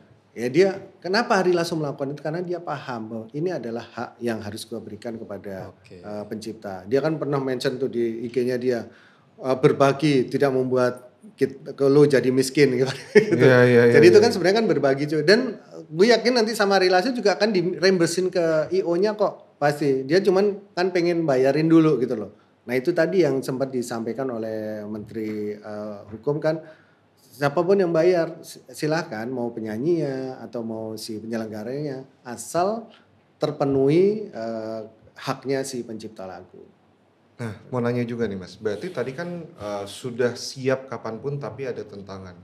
Berarti maksudnya apakah DDL ini harus menunggu ada peresmian dari pemerintah atau bisa langsung bikin aja Mas sebagai swasta? Ya sebenarnya, ya kalau swasta sebenarnya sebenarnya boleh. Tapi kalau umpamanya asosiasi itu kan terkendala dengan dia tidak bisa tidak bisa mengkolekkan. Nah oleh karena itu kita kemarin lagi mencoba merubah aktanya supaya kita bisa mengumpulkan mengkolek royalti. Ini lagi proses kita. Lagi proses. Jadi kalau umpamanya memang ini sudah dapat dan sudah disahkan dari AHU, dari Kementerian Hukum, ya kita bisa jalanin. Tanpa harus ada dari pemerintah. Tanpa harus ada pemerintah. Mungkin itu yang akan kita lakukan. Ya memang pasti akan ada tentangan. Tapi selama si penyanyinya tidak keberatan dan si penciptanya juga mendapatkan haknya, kita balikin aja ke pasal 81 bahwa bisa melakukan itu sendiri. Dan mungkin pertanyaan berikutnya adalah misalnya saya pencipta, terus saya dapat dari penyanyi mengakukan direct license lewat DDL misalnya. Tapi ternyata promotornya, ini katakanlah dunia ideal, dunia utopianya gitu. Promotornya juga membayarkan ke LMK. Nah, ini harus dapat double gitu. Enggak, jangan sampai begitu. Karena yang benchmark yang kita pelajarin, benchmark dari PRO atau CMO dari luar yaitu PRS di Inggris, PMI sama ASCAP di Amerika, itu mereka bilang harus disampaikan ke beberapa waktu sebelumnya kepada LMK-nya mereka supaya tidak terjadi double collecting. Jadi mereka memberikan namanya opt out. Memberikan kesempatan untuk para pencipta untuk opt out. Kalau kamu kurang sepakat dengan blanket license gitu, blanket licensing, ya lu bisa opt out ibaratnya gitu. Bisa direct license. Tapi harus menyampaikan dulu sebelumnya. Nah, ini kita akan sampaikan ke lembaga manajemen kolektif tentunya kan.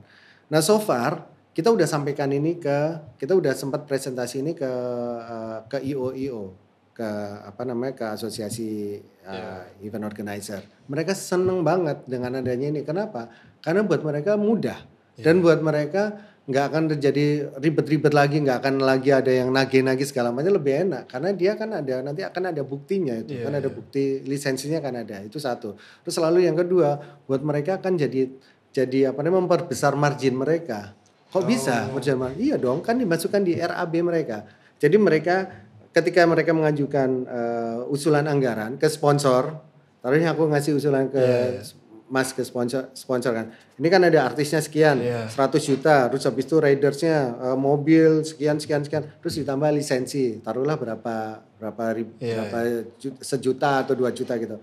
Kan nambah kan. Habis itu kan nanti kan dirembes setelah dari total budget, kan IO kan dapat dari persentase itu. Dia kan dari total cost produksi, maunya 1 miliar dia kan dapat 10% umpamanya. Kan dia dapat setelah ada tambahan add cost talent itu kan dia akan dapat tambahan. Saya dapat itu Mas jadinya kan. Kan jadi memperbesar margin kita. Oh iya juga ya. Gitu. Yeah. Tapi angka Mas, kalau ngomongin angka yang misalkan contoh penyanyi izin ke pencipta lagu. Nah angkanya persenannya itu sebenarnya pencipta punya hak gak sih Mas buat ngatur angkanya mau berapa gitu? Sebenarnya tidak ada yang mengatur angka itu. Sama seperti juga penyanyi. Kalau mau kita ngundang artis penyanyi ini ini umpamanya artis Padi deh, kita undang Padi. Padi tiba-tiba ngelihat lu kayaknya anak konglomerat Sunda mana nih? 1M. 1M. Gitu. Kan bebas Padinya kan umpamanya gitu kan. Ya selama lu bisa bayar ya udah bayar kan. Tapi kalau umpamanya enggak ya ditawar lah gitu. Nah, nego-nego 990 lah. Gocap gitu. Poinnya sih ketemu dulu poinnya Mas. Poinnya ketemu. Ketemu dulu poinnya. Sama juga pencipta kan juga dia punya hak gitu loh. Ketika itu terjadi ya, tapi kita tidak seperti itu. Kita tidak ada tawar-menawar gitu. Kita menerapkan semua satu angka atau satu kesepakatan, yaitu 10% dari nilai kontrak artis. Makanya artisnya 100 juta, jadi 10% berarti 10 juta. Nah, song listnya ada berapa? Ada 10 lagu, berarti dibagi 10 pencipta. Oh iya. Kalau main lagunya ada 20, ya dibagi 20, jadi 10 juta tadi bagi 20 dong, berarti 500.000 per pencipta. Jadi bukan 10% untuk satu orang pencipta, enggak. Tapi untuk, ini usulan kita dan memang sudah kita buatkan di situ dan kesepakatan dari para pencipta udah cukup ya. Gitu. Segini sih saya rasa sih udah dan oke-nya juga sebenarnya penyanyi bisa membuat itu menjadi up dari harga dia sebenarnya. Bisa kan? Kalau dia mau ya udah gue bayarin dulu gitu kan bisa gitu. Tapi ngapain juga dibayar kan, bisa dibayar sama si penyelenggara, sama dibayar sama si sponsor. Betul dan sebenarnya yang saya lihat juga gini Mas, penyanyi misalnya harga 100 gitu ya, dia juga bisa membuat harga publish dia jadi 110. Jadi ketika nanti di cut ya ibaratnya jadi 100 lagi gitu. Jadi sebenarnya dia udah menaikkan itu untuk, karena kan sebenarnya balik lagi penyanyi punya hak untuk menentukan harga. Karena yang awal dibutuhkan sama penyelenggara dan mungkin sampai ke level festival sekolah, pensi gitu ya. Yang dicari itu penyanyinya memang. Ya dicari penyanyinya. Jadi ketika penyanyi satu Indonesia menaikkan semua harganya 10% ya mungkin bukan berarti gue jadi gak mau undang lu lah. Mungkin gak berasa juga. Kalau memang dibutuhkan si lagu itu mau pengen dinyanyiin pasti akan diundang penyanyinya. Aku mau dengerin lagu itu gitu loh. Pengen dia dengerin lagu. Dari 50 jadi 55, jadi 20 jadi 22 gitu kan. Betul. Gitu. Tapi sorry Mas agak mundur dikit nih. Iya. Kan tadi ngomongin Aribia sama Agnes Mo ya. Yang 2 miliar itu ya, membayar denda 2 miliar. 1,5 miliar. 1,5 miliar. Nah itu angka 1,5 miliar itu dari mana? Dari mana? Di pasal 113 itu ada. Wih, jadi pasal 113 itu ada dendanya. Ini udah lebih hafal pasal atau lebih hafal court diminis, secondary diminis gitu masih inget gak? Masih inget dong. Masih. Nih pasal 113 ya. Setiap orang yang pasal 113 ini ada 4 yang ini pembajakan, pelanggaran hak ekonomi, dan ini, pasal 113 ayat 2. Setiap orang yang dengan tanpa hak atau tanpa izin pencipta atau pemegang hak cipta melakukan pelanggaran hak ekonomi pencipta sebagaimana yang dimaksud dalam pasal 9 ayat 1. Tadi kan ayat 1 lisensi, huruf C, huruf D, huruf F, dan atau huruf H untuk C, D, F, atau H untuk penggunaan secara komersial. Berarti kan komersial ya. Dipidana dengan pidana penjara paling lama 3 tahun. Dan atau pidana denda paling banyak 500 juta. Oke. Jadi 500 juta per pelanggaran berarti kan. Kalau itu 3 kali pelanggaran. 3 kali pelanggaran karena memang 3 kali show dia yang dituntut kan 3 kali show. Oh jadi angkanya bukan ngasal Rom. Iya. Ada di sini. Dan itu dendanya untuk siapa Mas? Let's say misalkan Agnes mau membayar 1,5 miliar. Itu saya belum tahu. Nanti untuk si penciptanya atau untuk gimana saya nggak tahu. Yang penting adalah bahwa Agnes Mo harus membayar denda. Angka 1,5 itu bukan ngasal, tapi adalah keputusan pengadilan sesuai dengan undang-undang. Undang-undang menyatakannya adalah pidana denda, gitu kan. Denda ya 500 juta per pelanggaran karena ada 3 pelanggaran, akhirnya diputus bersalah untuk membayar 1,5 miliar karena 3 kali. Jadi bukan royalti ya. Bukan Sekali royalti. lagi ini bukan bayar royalti, tapi iya. adalah denda karena pelanggaran yang sudah diputuskan bersalah. Iya. Tapi yang bilang juga tuh sebenarnya kan harusnya yang bayar ininya venue. Venue. Bukan venue, IO-nya. Iya. Itu ada sebenarnya. Jadi waktu mengajukan tuntutan ke pengadilan itu sebenarnya turut tergugat juga penyelenggaranya. Dan penyelenggaranya juga sudah ini ke pengadilan juga. Tapi terbukti bahwa tetap yang bersalah adalah Agnes Mo. Berarti ada sesuatu yang tidak bisa dibuktikan oleh Agnes Mo bahwa dia tidak bersalah kan. Berarti sudah bisa dibuktikan bahwa si penyelenggara bebas dari tuntutan itu. Kenapa? Ya berarti ada sesuatu yang memang dilanggar. Jadi itu aja. Jadi kita harus memahami itu perspektifnya kenapa ya kok bukan IO-nya. Sudah digugat kok, sudah ikut tergugat. Dan sudah dimintain keterangan. Saksi juga ada, saksi dari LMKN juga hadir juga. Menyatakan bahwa dia tidak menerima apapun gitu loh. Jadi gimana dia mau bayar ke penciptanya kalau dia tidak menerima apapun. Sedangkan kewajiban untuk membayar ini tidak diberikan kepada si penciptanya. Gitu. Ya, gue inget tuh ceritanya. Katanya udah termasuk ya, bener gak? Termasuk. Iya itu. Itu udah termasuk. Tapi jadi kan dealnya itu udah termasuk sama pembayaran itu. Iya. Itu. Oke. Iya, makanya bebas. Iya, makanya si IO-nya bebas sih. Makanya kalau memang dia bisa buktikan di pengadilan pada saat pengadilan kemarin kan. Buktikan gitu loh. Bawa surat-suratnya, bawa kontrak-kontraknya. Tapi kan akhirnya yang terjadi adalah setelah selesai itu malah podcast kemana-mana kan menyampaikan ini menyampaikan itu dan tidak bisa dibuka di pengadilan. Nggak ada kalau di pengadilan tuh tidak berlaku NDA, non disclosure agreement itu ketika tidak ada pengadilan gitu. Tapi ketika pengadilan ya harus dibuka untuk membuktikan untuk sebagai sebuah keabsahan bukti.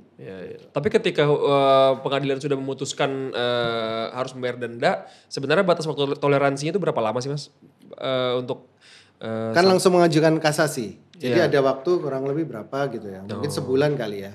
Aku nggak paham aku di situ. Oke. Jadi langsung begitu sebelum berakhirnya masa itu langsung mengajukan kasasi. Kalau umpamanya belum mengajukan kasasi ya kemarin harusnya sudah dibayar. Kita tadi mau break sedikit, bukan break dari podcast ini ya, tapi break sedikit. Kayaknya dari tadi kita udah kebanyakan ngomongin tentang hukum, kita nanya sedikit tentang musik nih. Boleh. Nih, karena sebelum podcast ini dimulai kita udah ngobrol sedikit dan kayaknya perlu kita bahas lagi gitu ya. Jadi gimana nih Mas, pasal kayaknya udah hafal di luar kepala, chord nih lagu-lagunya Padi masih ingat gak? Takutnya ntar mau balik ke 1, malah ke 4 gitu kan. Wah ini gimana gue ke 4 nih, atau pas solonya kemana, gimana karena pentolan di band gitu loh. Maksudnya masih aktif bergitar. Iya dong, masih. Dan tadi aku udah sampein ada spill dikit bahwa kita sebentar lagi mau keluarin album baru. Album. Lagu baru semuanya. Lagu baru, bukan lagu lama di remake. Taylor version. Bukan. Lagu baru berarti Mas ya? Lagu lama terus habis itu di akustik, bikin akustik. Iya, bukan. Oh iya, gimana Bar? Mungkin cerita tentang ini gitaris juga nih, maksudnya latihannya masih rutin gak ya? Masih dong, bahkan aku sekarang les gitar lagi. Les gitar. Jadi ngundang guru gitar ke rumah. Guru gitar ke rumah? Kocak tuh, guru gitarnya jadi gini, gue kan dapat tuh dari Dodit Mulyanto. Itu gurunya Dodit Mulyanto namanya Cipta. Terus habis itu Cipta gue DM kan, ya ini dong datang ke tempat gue mau minta belajar buat anak gue gitu kan. Anak gue kan ada yang pengen belajar gitar, aku bilang gitu. Anaknya umur berapa Mas? Waktu itu masih umur 15 tahun lah, cewek kan.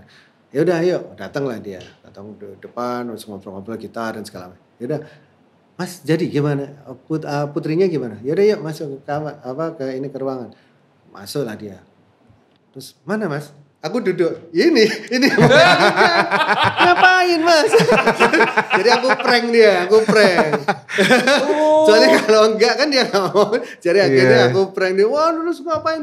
Udah lah, pokoknya aku itu mau pengen. Jadi aku kasih tahu dia bahwa aku itu mau pengen kayak pemain tenis kan mereka masih butuh pelatih kan. Pemain itu masih butuh untuk pelatih tekniknya, untuk pelatih ini strateginya juga ada. Tapi aku pengen ada yang memang ngawasin aku untuk latihan terus gitu. Karena kalau aku latihan sendiri, ini umpamanya lagi latihan nih, tiba-tiba ini ada muncul FYP. Iya, wah. Keren juga ini. Atau tiba-tiba Rika Roslan telepon gitu, Ahmad Dhani telepon gitu kan. Iya. Mas ini ada kasus yang kita mesti selesaikan gitu. Waduh, gak jadi nggak mau habis. nge-distract. Kalau udah les kan udah ini ditutup kan, udah nggak mau ini lagi. Jadi udah 1 jam full udah latihan. Dan latihan sebenarnya lebih ke motorik aja. Lebih ke motorik, habis itu lebih ke endurance. Berarti Jadi aku latihan bilang, sweep picking gitu? iya masih jadi endurance lagi, terus habis itu ini apa namanya latih fingering lagi. Tapi kan ditungguin. Iya. Gitu 1-3-2-4, 1-3-2-4 kayak gitu ya? Ditungguin, tapi kan ditungguin kan. Terus habis itu latihan. Terus Umur nanti ada berapa PR. Mas? Umur berapa itu? Gurunya umur berapa ya? Gurunya umurnya 30-an lah. Oh, tapi gimana Mas melihat gitaris muda zaman Oh sekarang? gila sekarang, udah kayak apa Wizkid ya, apa namanya udah super. Bahkan ada yang anak umur berapa tahun itu? Belasan kali. Belasan ya, 11 Iya, tahun banyak. udah sweeping. Berarti ngulik-nguliknya lagu-lagu yang dipakai buat bahan di lesnya itu lagu-lagu barat gitu? Iya, jadi ya tetap aja kita pakai skill ya apa namanya yang biasanya aja. Kayak kemarin Paul Gilbert, ada Joe Bonamassa, kita kulik licknya, habis itu licknya ini gitu, licknya Doc Aldrich kayak gitu. Ada PR Mas, ada PR. Iya PR, habis itu nanti latihan di PR. Habis itu kadang lupa kan, lupa. Terus aku bilang, tadi lupa gue coba. Memori kan udah ini kan, udah agak berkurang ini. Udah lupa gini dikirim. Jadi gimana Mas? Kirim videonya. Jadi yang tadi gimana? Jadi kirim video. Jadi aku latihan lagi gitu. Oh, dan pakai metronom gitu? Iya, pakai metronom. Habis itu dicepetin lagi, dikencengin. Kalau ada gurunya kan enak kan, ada teman ngobrol, ada Mas ini cepet lagi kayaknya bisa deh. Oke ya. Oh iya mantap gitu. Oh, ulang lagi gitu. Tapi kalau main latihan sendiri kita tak ding. Iya. Gimana rasanya jadi dia ya Mas? Iya, gimana rasanya tuh jadi dia gurunya gimana ya? Tio Padi Iya, gitu loh. dikira ngajar anaknya. Tapi dia awal-awal mungkin kaku, tapi lama-lama udah akhirnya udah jadi. Udah kayak biasa temen. ya, udah dia yang semangat, Mas kapan les lagi? Aku yang suka lupa makan. Lagi luar kota gitu masih tapi Mas les lagi yuk. Lesnya tapi ini nggak ada konser murid akhir tahun. Kan biasa ada gitu kan, konser murid gitu. Gimana coba konser murid itu ada 20 anak kan. Terus tiba-tiba ada Satrio. Siapa Satrio? Umurnya kok ini ya? Tiba-tiba ini. Dan ada temen ngejam juga. Jadi kemarin kan. Oh iya. temen Jadi ngejam ya. Ngejam. Iya. Berarti itu di tengah sambil masih latihan gitar dan mau ngerilis album baru juga. Mau rilis album baru kita. Oke. Itu indie ya full ya? Udah gak ada label apa-apa ya? Ya kita sekarang udah ini sendiri kan. Jadi udah non label kita sekarang. Sekarang nggak perlu label sih sebenarnya. Udah semuanya kita udah bisa self manage sendiri kan. Udah bisa label Publishing sendiri, juga ya. sendiri. Udah tinggal kontak aja agregator ya kan buat untuk upload ke digital platform. Promo sendiri, kita manajemen kita promonya keren, udah bagus gitu loh. Oh manajemennya juga sendiri itu? Manajemen sendiri kan kita. Oke. Dari dulu kita sendiri kalau manajemen. Jadi kita era sebelum ada manajemen dengan label. Dulu sempat kita mau ada sedikit di kontrak adendum ditambahin begitu. Bahwa akan menjadi langsung gue coret. Ini apa? Oh pengen manajemen sendiri soalnya. Manajemen sendiri udah gak perlu. Kan kita udah manajemen sendiri dari awal gitu loh. Iya. Manajemen label itu kan kalau nggak salah dari tahun 2004-an itu. Itu gara-gara waktu itu kalau gua nggak salah itu Robbie Williams sign kontrak sama Live Nation. Jadi Live Nation ngasih dia minimum guarantee. Advance minimum guarantee gede banget termasuk untuk merchandisingnya. Tapi sama Indonesia diadaptasi tanpa minimum guarantee-nya. Jadi diadaptasi cuman mengelola labelnya. Kalau di Robbie Williams dia dapat duit advance gede, terus habis itu dia dapat dari setiap kali konsernya dia dipotong untuk manajemen fee-nya dia. Tapi kan sebenarnya kan itu adalah MG kan, minimum guarantee yang udah dikasih gitu loh. Kalau udah recoup ya mungkin udah selesai gitu loh. Sama manajemen sama merchandising-nya dia. Karena merchandising-nya dia kan juga setiap kali konser kan juga gila-gilaan. Iya. Ini mungkin kita mau ngasih sesuatu juga nih Mas. Apa itu? Koleksi saya pribadi. Wih. Koleksi gue pribadi nih. Ini dari jadi harus desain tuh, harus desain. Iya nanti ini nggak pennya nggak ada. Jadi ini zaman kan 2011 ya. 2011 ya. Ini dulu waktu dulu saya tuh kuliah musik. Jadi ngumpulin semua buku-buku orang-orang musik di Indonesia. Dan dulu ada almarhum Chrisye, terus ada buku 100 tahun industri musik Indonesia, Denny Sakri. Ya, saya beli itu semua termasuk wah lihat di Gramet nih. Apa nih? Gue beli juga, gue baca semua nih. Oh ternyata dulu jadi kru di Dewa ya. Jadi tahu semua nih. Makanya ngelihat hari ini datang Mas Piyu ngobrol, sebenarnya ya kita juga nge-acknowledge legacy bukan hanya di belakangan di kepedulian di pencipta ya. Tapi juga dari zamannya ngekru, dari zamannya sampai Padi. Nah ini nanti kita mau minta desain dan kita Oke, siap. Tapi koleksi 2011 nih masih ada di situ pas lihat oh ini datang nih mesti dibawa nih. Oke. Tapi berarti nggak ada rencana buat bikin lagi nih? Ada sih dua. Iya sebenarnya sih ada tapi aku lebih kepada kemarin mau bikin tentang behind the songs sebenarnya. Oh iya. Tapi kemarin karena lagi era Covid waktu pandemi jadi akhirnya bikin ini konten video akhirnya. Oh video. Rencananya mau taruh di YouTube channelku. Ternyata dibeli sama provider, salah satu provider. Jadi aku udah bikin konten-konten banyak potongan kecil-kecil clipper gitu. 3 menitan gitu. Tapi akhirnya nggak di YouTube akhirnya, sorry to say. Oh, jadi, akhirnya dibeli akhirnya jadi eksklusif. Udah ada masih. Ada tapi kayaknya dibeli sama provider itu ya buat untuk pelanggannya mereka. Nggak bisa ditaruh YouTube Mas. Udah ada kontraknya eksklusif sama mereka. Oh iya. alah. Nah ini kayaknya kan itu karena video, karena waktu itu ya udah buat konten begitu. Nah mungkin sebenarnya pengen bentuk buku sih sebenarnya. Iya buku sabi sih. Sabi ya. Kan buku kayak kemarin kan Raditya Dika ngerilis buku sama album. Nah mungkin ini album sama buku juga bisa. Behind the Song kan bisa sekalian naruh chordnya Mas. Iya. Iya itu tongkrongan. Karena Behind the Song ini lucu-lucu sih, ide-ide lagu gue itu lucu-lucu kadang. Ada satu lagu yang gue mimpi, tiba-tiba denger mimpi abis itu lihat gajah kecil putih gara-gara abis nonton Jumanji. Jumanji kan? Tahu. Ada gajah kecil jalan di taman kecil gitu, gajah putih gitu jalan gitu terus ada suara bunyi wak wak wak wak wak wak wak wak wak wak wak itu nada itu keluar akhirnya jadi Beri Aku Arti. Oh dari lagu mimpi. Dari mimpi. Iya. Oh iya sih menarik sih Mas. Jadi menarik. denger nada itu. Terus ada juga yang mimpi itu ada lagu Rencana Besar. Lagu Rencana Besar itu aku nonton pada saat Guns N' Roses itu lagi vakum lama. Waktu sebelum Chinese Demokrasi keluar. Terus habis itu aku nonton tuh di dalam mimpiku itu ada TV kecil satu. Terus habis itu ada Guns N' Roses si Axl nyanyi. Terus gue bilang ini lagu barunya Guns N' Roses. Nah itu akhirnya jadi lagu Rencana Besar. Nada itu akhirnya jadi lagu. Chinese Democracy kan 2010-an juga ya? Iya. Itu album tahun 2007 itu. 2007. Ya buku sama audiobook kayaknya oke sih. Maksudnya kan sekarang kan era audio konten juga naik banget nih Mas. Ada platform-platform yang selain Spotify, Noise gitu kan. Mungkin juga bisa bikin kayak monolog audiobook. Mungkin marketnya gak akan segede horor ya.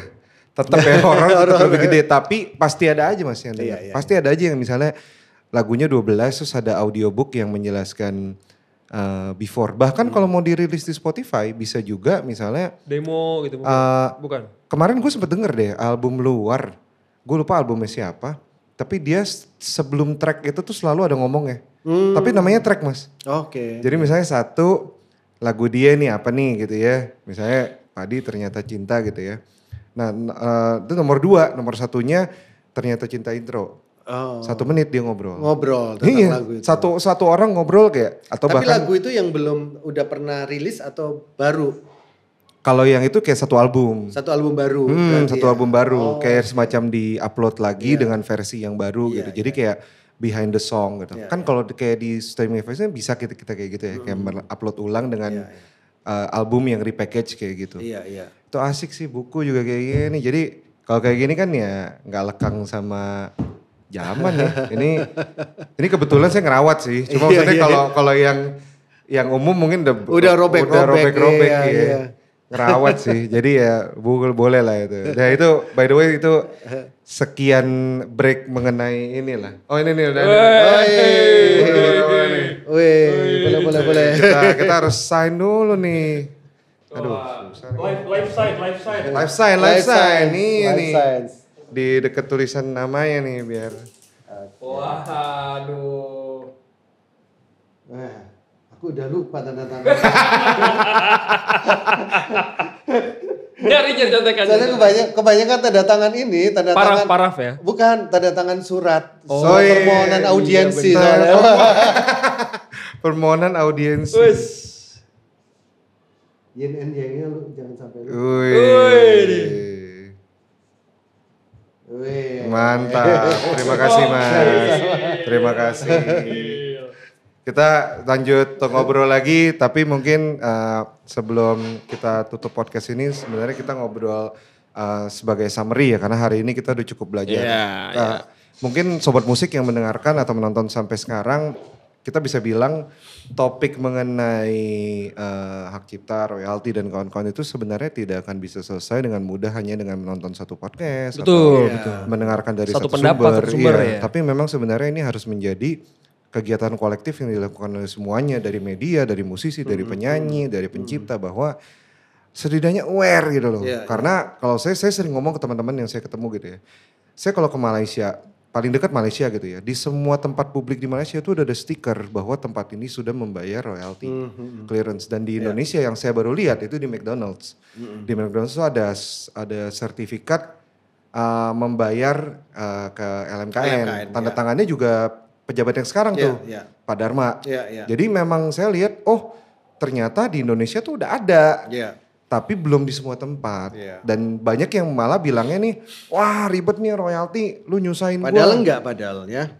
Padahal enggak. Ternyata McDonald bisa melakukan ini. Iya, dan sebenarnya juga memang kalau mau dilihat kayak kemarin mungkin yang suara burung juga mesti ini, itu mungkin yang kita perlu clarify, suara burung yang direkam dan didistribusi. Tapi suara burung yang kita rekam sendiri, itu harusnya nggak apa-apa. Tapi sebenarnya tricky juga sih, suara burung yang direkam dan distribusi kan juga mirip-mirip ya. Mirip memang. Bener juga. Anda mengarah ke sana. Iya kan? Bener juga. Mirip-mirip. Gue pas dibilang kan, ini rekamannya si ini. Enggak, gue kemarin lewat di. Oh ini burung word genius ini. Rekaman word genius. Burung word genius, burung saya burung Arab.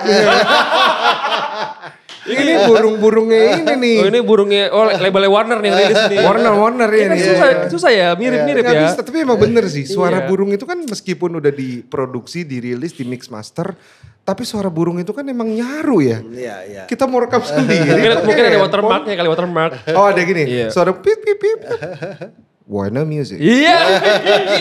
Pip pip pip pip. Universal Music. Pip pip pip. Kayak gitu baru oke. Mungkin. Itu oke deh.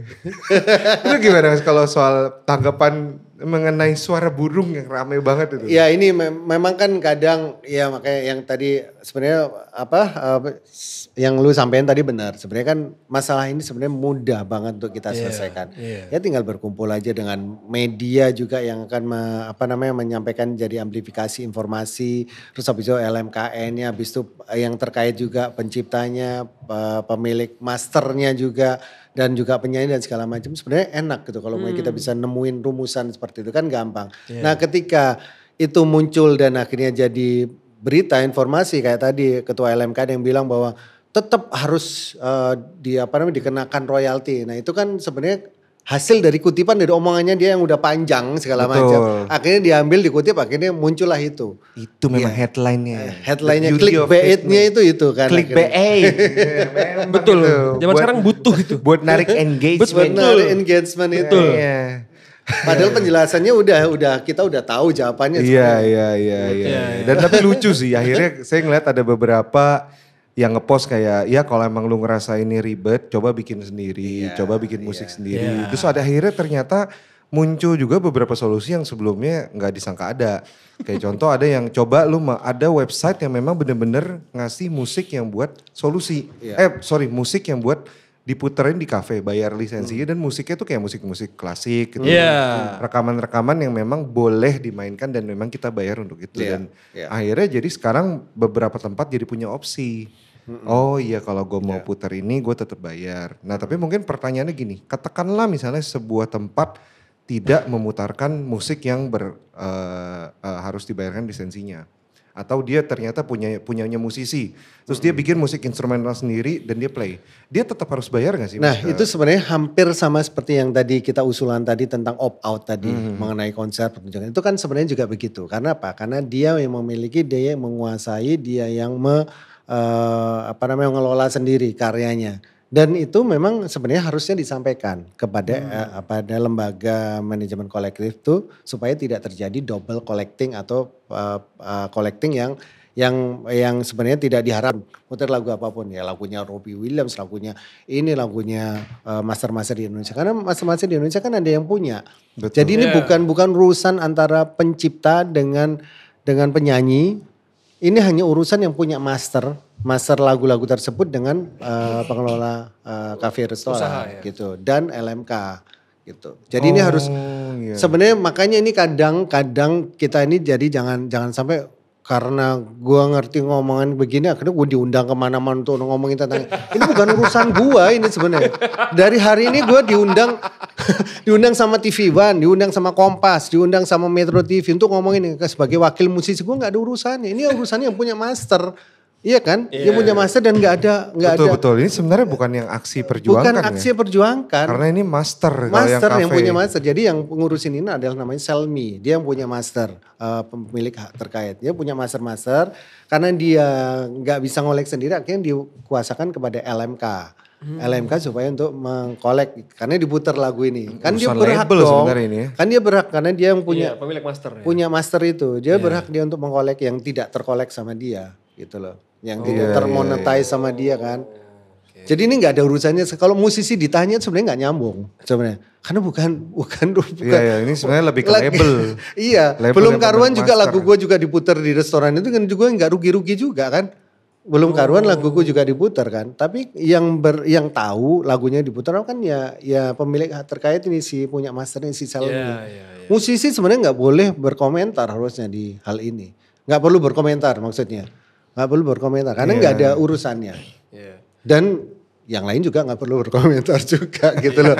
Yang nggak penting gitu loh. Akhirnya banyak konten kreator ya sorry to say akhirnya nggak ngerti ya mereka komen. Karena undang-undang hak cipta ini kan udah ada di tahun 2014 sebenarnya udah dijalankan. Cuman karena karena ada brand restoran itu tadi. Karena dituntut, nah siapa tahu si brand ini aku pakai konspirasi teori.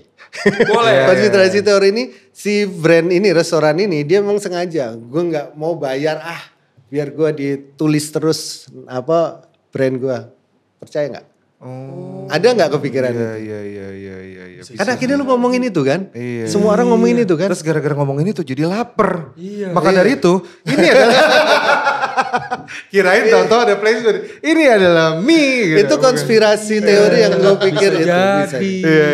Dia riding the wave lagi rame begini akhirnya dia. Makanya gue sampein di sini buat musisi-musisi yang nggak berkepentingan nggak usah komen sebenarnya. Karena kita nggak ada untungnya nggak ada ruginya kita ngomongin ini, iya kan? Belum karuan lagu gue juga diputer di sana, belum karuan gue juga dapat royalti dari lagu yang diputer di sana gitu. Iya benar-benar. Dan sebenarnya kalau dilihat ini sebenarnya halnya mendasar banget. Yang harus diundang narasumber untuk ya LMKN sama si Selminya kan mereka nggak tahu kenapa kok nggak ngundang Selminya padahal yang gugat si Selmi kenapa yang diundang kok musisi dari tadi gue di WA sama ada TV One ada Metro TV ada Kompas TV betul karena mungkin mereka merasa ini masih satu payung sama-sama royalti sama-sama izin gitu padahal beda betul dan kalau gue lihat sebenarnya ini permasalahannya sangat mendasar sama aja kayak kita mau merequest sertifikasi halal.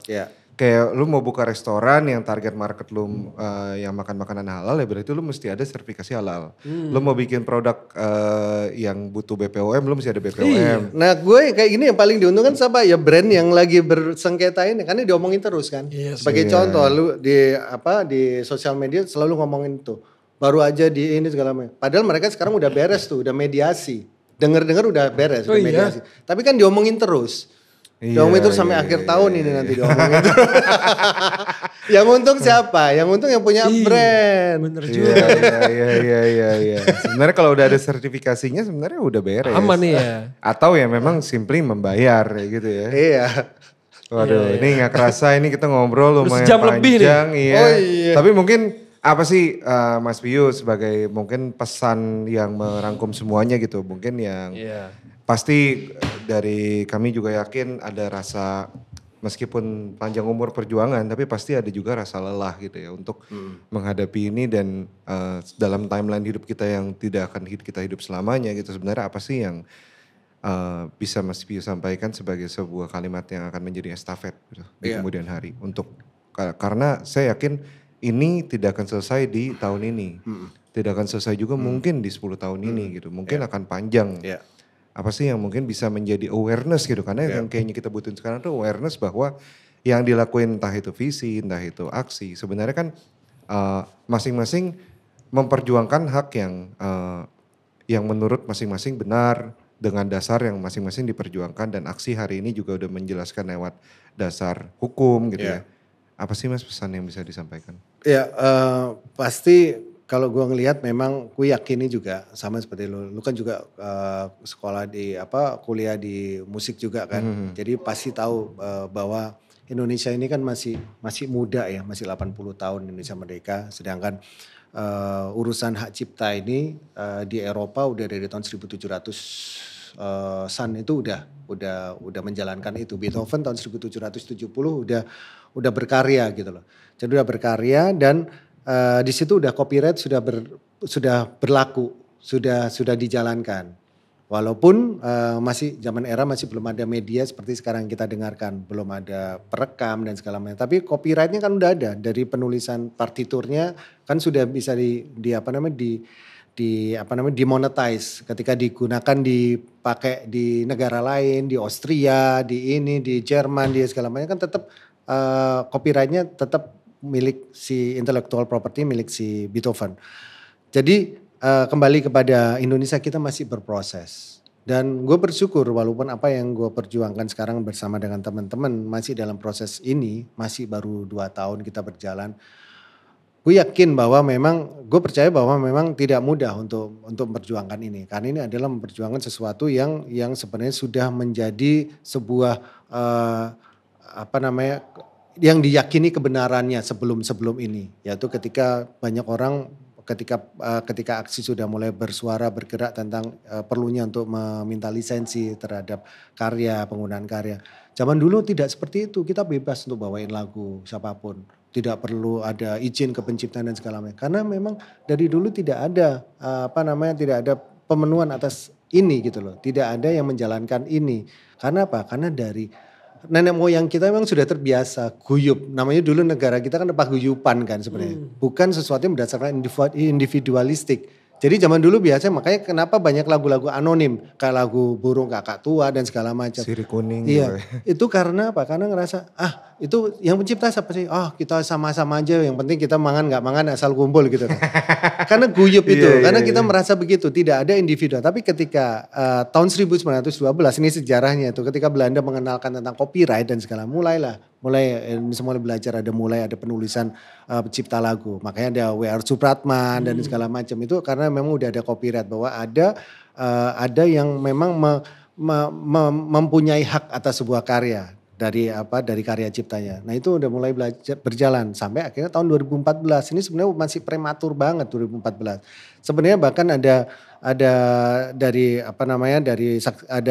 ahli undang-undang cipta yaitu Prof. Agus nyampein bahwa dulu waktu undang-undang cipta mau disahkan 2014 dia bilang ini masih prematur ini sebenarnya. Masih harus ada yang dibenahi. Tapi memang karena harus segera disahkan ya itu akhirnya rilis. Nah makanya ada banyak pasal-pasal yang misinterpretasi kan.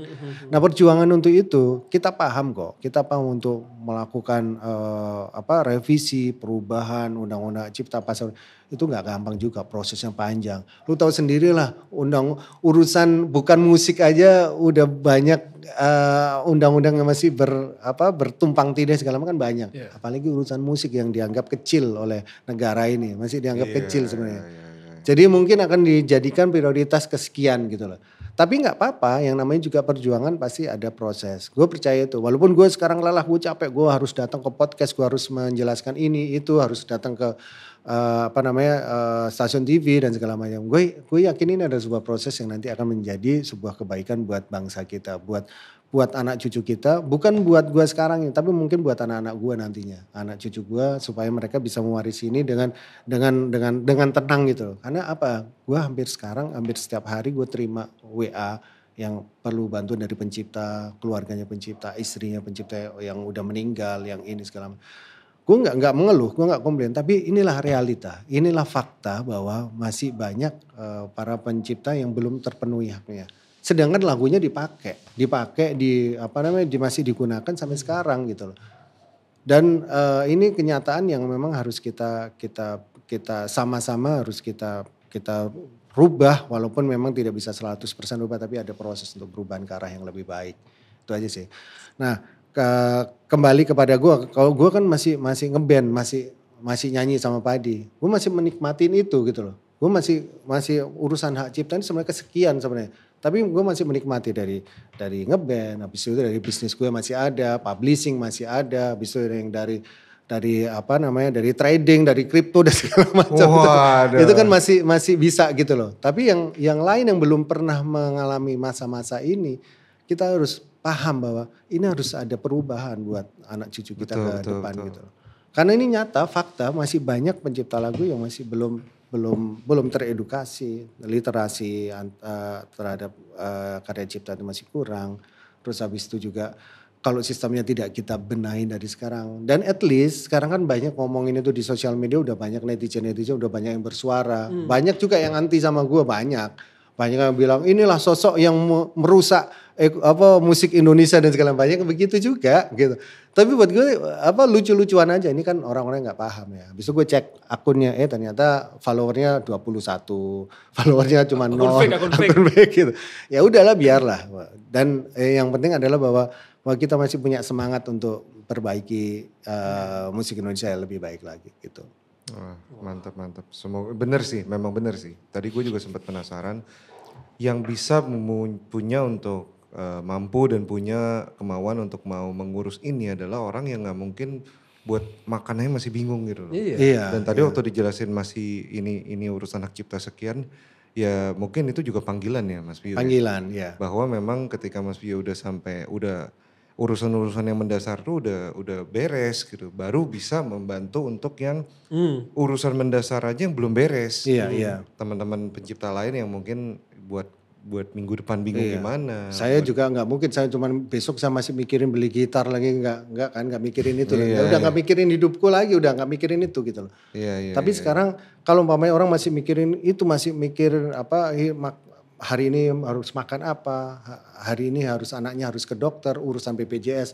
Kemarin juga ada yang harus BPJS nggak bisa nebus karena ini, aku bantu gitu loh. Tapi nggak perlu aku harus ini jadikan sebuah jadi sebuah obstacles atau hambatan ganjalan.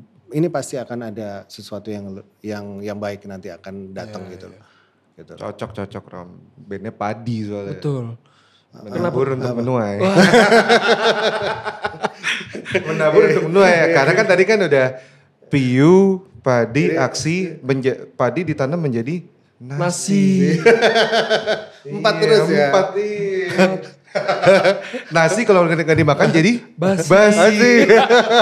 Jangan sampai basi lah. Jangan sampai basi. Jangan. Ya oke, kalau gitu terima kasih Mas Pio atas sharingnya yang lumayan membuka membuka pikiran juga ya. Dan semoga mungkin kalau suatu hari sampai detik ini memang kami belum berkesempatan untuk ngobrol juga sama teman-teman visi. Tapi nanti kalau misalnya teman ngobrol juga di posisi itu kami juga udah tahu yang diperjuangkan Aksi seperti apa. Gitu. Karena sebelumnya kan mungkin lebih kita juga mungkin guilty as charged, kita juga sering jadi clipper aja. Lagi di mana ini. Karena memang kadang-kadang dapat press release, kadang-kadang cuma dapat disuruh naikin apa gitu. Tapi kalau kayak gini kita bisa mengklip yang kita beneran ngobrol. Betul. Oke, ya thank you. Thank you Mas. Semoga rilis albumnya bisa mantul. Betul, amin. Nah, dan semoga apa yang diperjuangkan sama teman-teman Aksi juga bisa bisa membuahkan hasil ya. Iya. Karena Ya memang targetnya sih itu. Memang targetnya kan hasil akhir itu adalah undang-undang ciptanya benar-benar bisa kembali lagi ke jalan yang lurus. Mantap. Sampai sini Sobat Musik, terima kasih sudah menonton dan mendengarkan. Sampai jumpa di video dan podcast berikutnya. Bye-bye. Bye-bye, sampai jumpa lagi. Terima kasih.